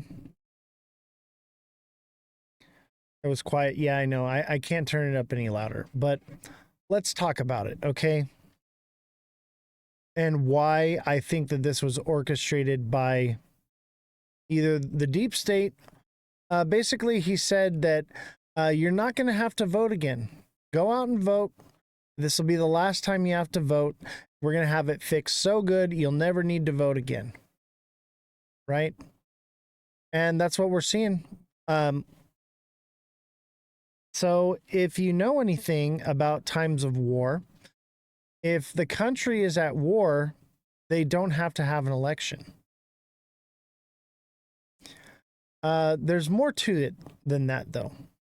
In order for that to happen, the U.S. has to be in a state of national emergency. But also there is another thing that has to happen in order for we have to be in a state of national emergency in order to implement the National Guard across the country, which is what Donald Trump is trying to do right now. We have to have a national emergency in order to enact tariffs. We have to have a national emergency in order for unconstitutional edict, which are executive orders, to be lawful. Donald Trump has been in and out of court, and the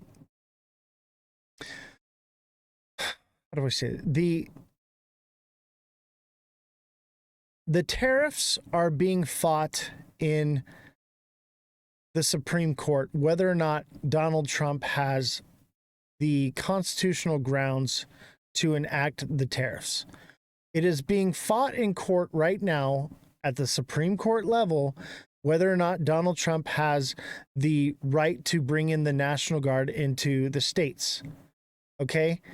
And here's the thing is, the only way that, and I said this before on the live, the only way that he can have a legal standing in order to enact that is if we are in a state of emergency.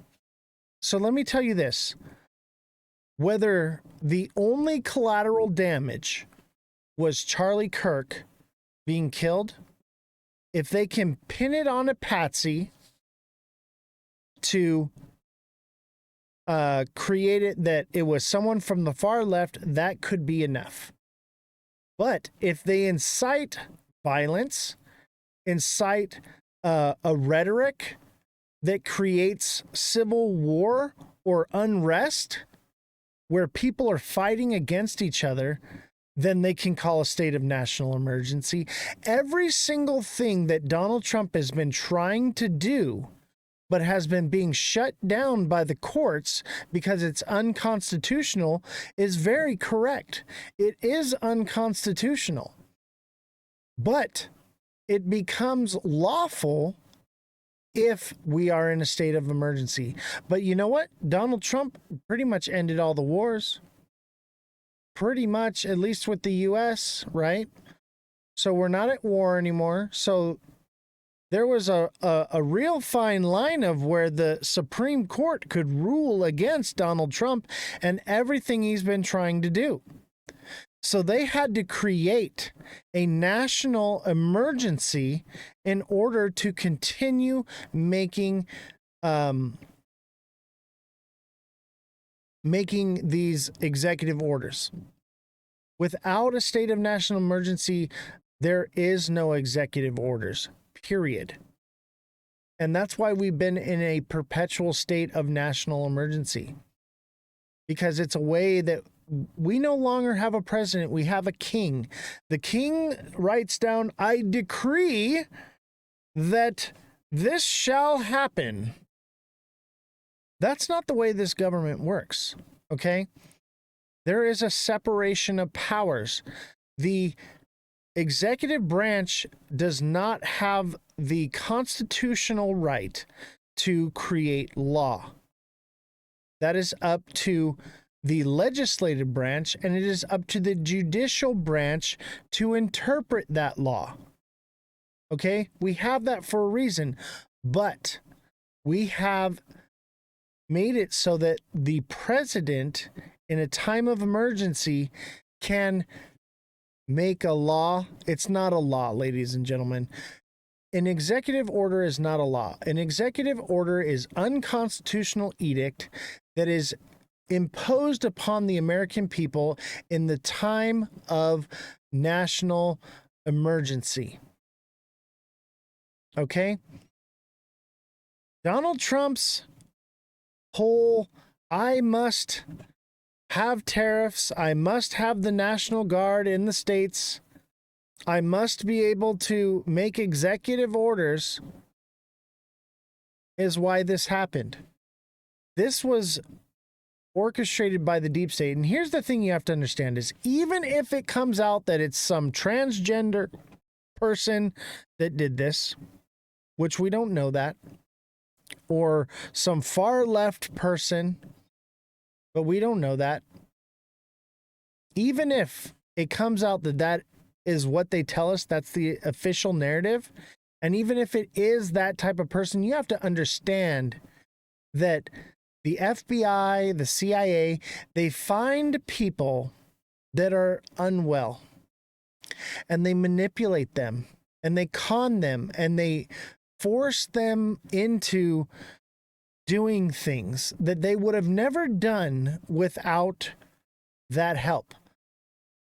They will give people bombs and guns and ammunition, and they will incite them and coerce them into doing things that they probably would have never done without them behind it. Okay? So no matter who comes out to be the shooter, you're never going to convince me that this wasn't orchestrated. And even if it wasn't, the rhetoric that they're pushing on social media, the way they allowed Charlie Kirk to be shown in brutal, gruesome, gory fashion on the internet for so long, the way they're inciting the left and the right against each other, is all for a purpose. What do you do when the people grab their pitchforks and their torches and they march on the castle, the king comes out and tells the people with the pitchforks that the people with the torches are trying to take away their pitchforks. It's a tale as old as time. I've told you this time and time again. They want us to fight each other. They want us bifurcated. They want us to go out in the streets and riot and yell and scream, set things on fire. They want us to start a civil war. They want us to start a revolution. Why? Because then Donald Trump can remain president so long as we're in a state of national emergency. They won't have to have another election. Donald Trump can continue to make unconstitutional edict and impose executive orders. Donald Trump can continue to place tariffs with this. This was necessary. I don't care whether you're on the right or the left. This is the play. And you will not convince me otherwise. And I don't care what official story comes out. I don't care what you've been told, what you've seen on the internet. The fact of the matter is, people are fighting each other in the streets right now. They ripped a guy off of his scooter so that way they and attacked him for free speech. They literally are fighting for a person that was fighting for free speech by exercising that right, I would say, quite to an extent. Okay? This is not what Charlie Kirk would want. Okay? And this is not what any person in the U.S. would want. This is what people who are on the Epstein files would want. This is people who are losing control of the United States would want. This is what plenty of other countries would want. But this is not what the American people want. But they think they do because they've been manipulated. Their brains have been rotted by social media, by propaganda, by the news, and influencers that are making content based on nothing and spreading a rhetoric that is rotting the core of what our country is about. This is 9/11, and we are supposed to be unified together at least on this one day. And this is the most bifurcated I've ever seen this country in my entire life. You guys need to wake up and understand and see what is happening around you. Stop watching social media. Obviously, I'm here on social media, but stop watching this nonsense and this garbage and understand what is happening in front of you. You are being played. And it's all for a reason. And there's another reason here. Not just because of the Supreme Court battles over the executive orders on tariffs and the National Guard, but also the Epstein files. They need to switch and make you look over here. They want you to look somewhere else. Don't pay attention to what this hand is doing. Look at this one. Are you still on Twitch so I can clip this? Yes, I'm on Twitch so you can clip it. They are doing this on purpose. This is all for, a reason. Don't let it, whether you like the guy or not, don't let this young man's death tear this country apart. Spread this knowledge and understanding of what we are seeing to everyone that you know. This message needs to be gotten out, and people need to understand that this is not the time to be fighting right versus left. Okay, this is not the time to be fighting anyone. This is not about the right versus the left. This is about the American people versus the pedophiles, and the American people versus the tyrannical government that is being imposed upon them. This is the American people versus the ultra wealthy and elite that are abusing the system and using social media and everything against us. Wake up. You're being played. I'm going to leave it at that, guys. It's 9:41. I hope this reaches someone and maybe it simmers you down a little bit and helps you to focus your rage, your energy toward the right enemy. This is just like the Wilfie coin, right? This is just like how World Liberty Financial is doing something, so they put out the Wilfie coin and everyone goes and buys the meme coin because they're fucking idiots, when really World Liberty Financial is traded on the stock market. This is no different politically than financially. They are doing it on all levels.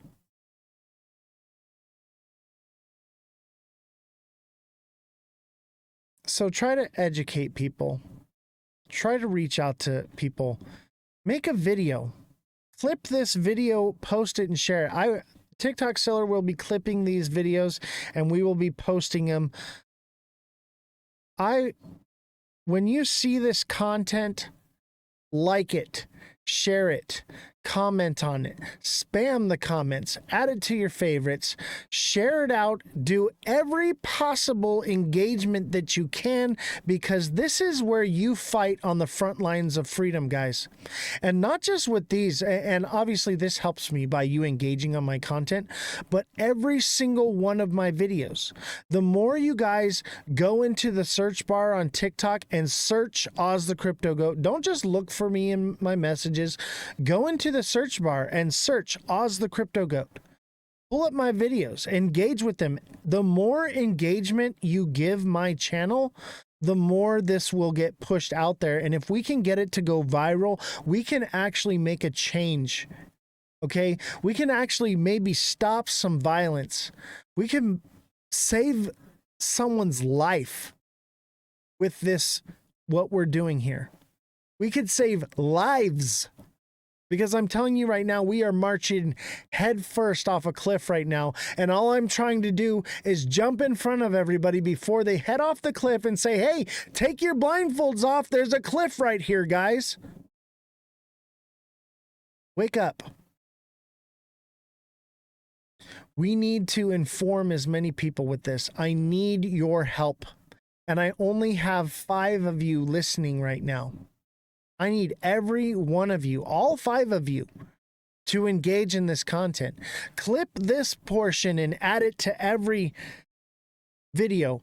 I need you to engage with these videos. We need to push this information out because we need to help the people understand that they are being played and that we need to stop the violence now. The violence needs to end now, and we need to unite together as the American people and rise up against our true enemy, because we are not one another's enemy.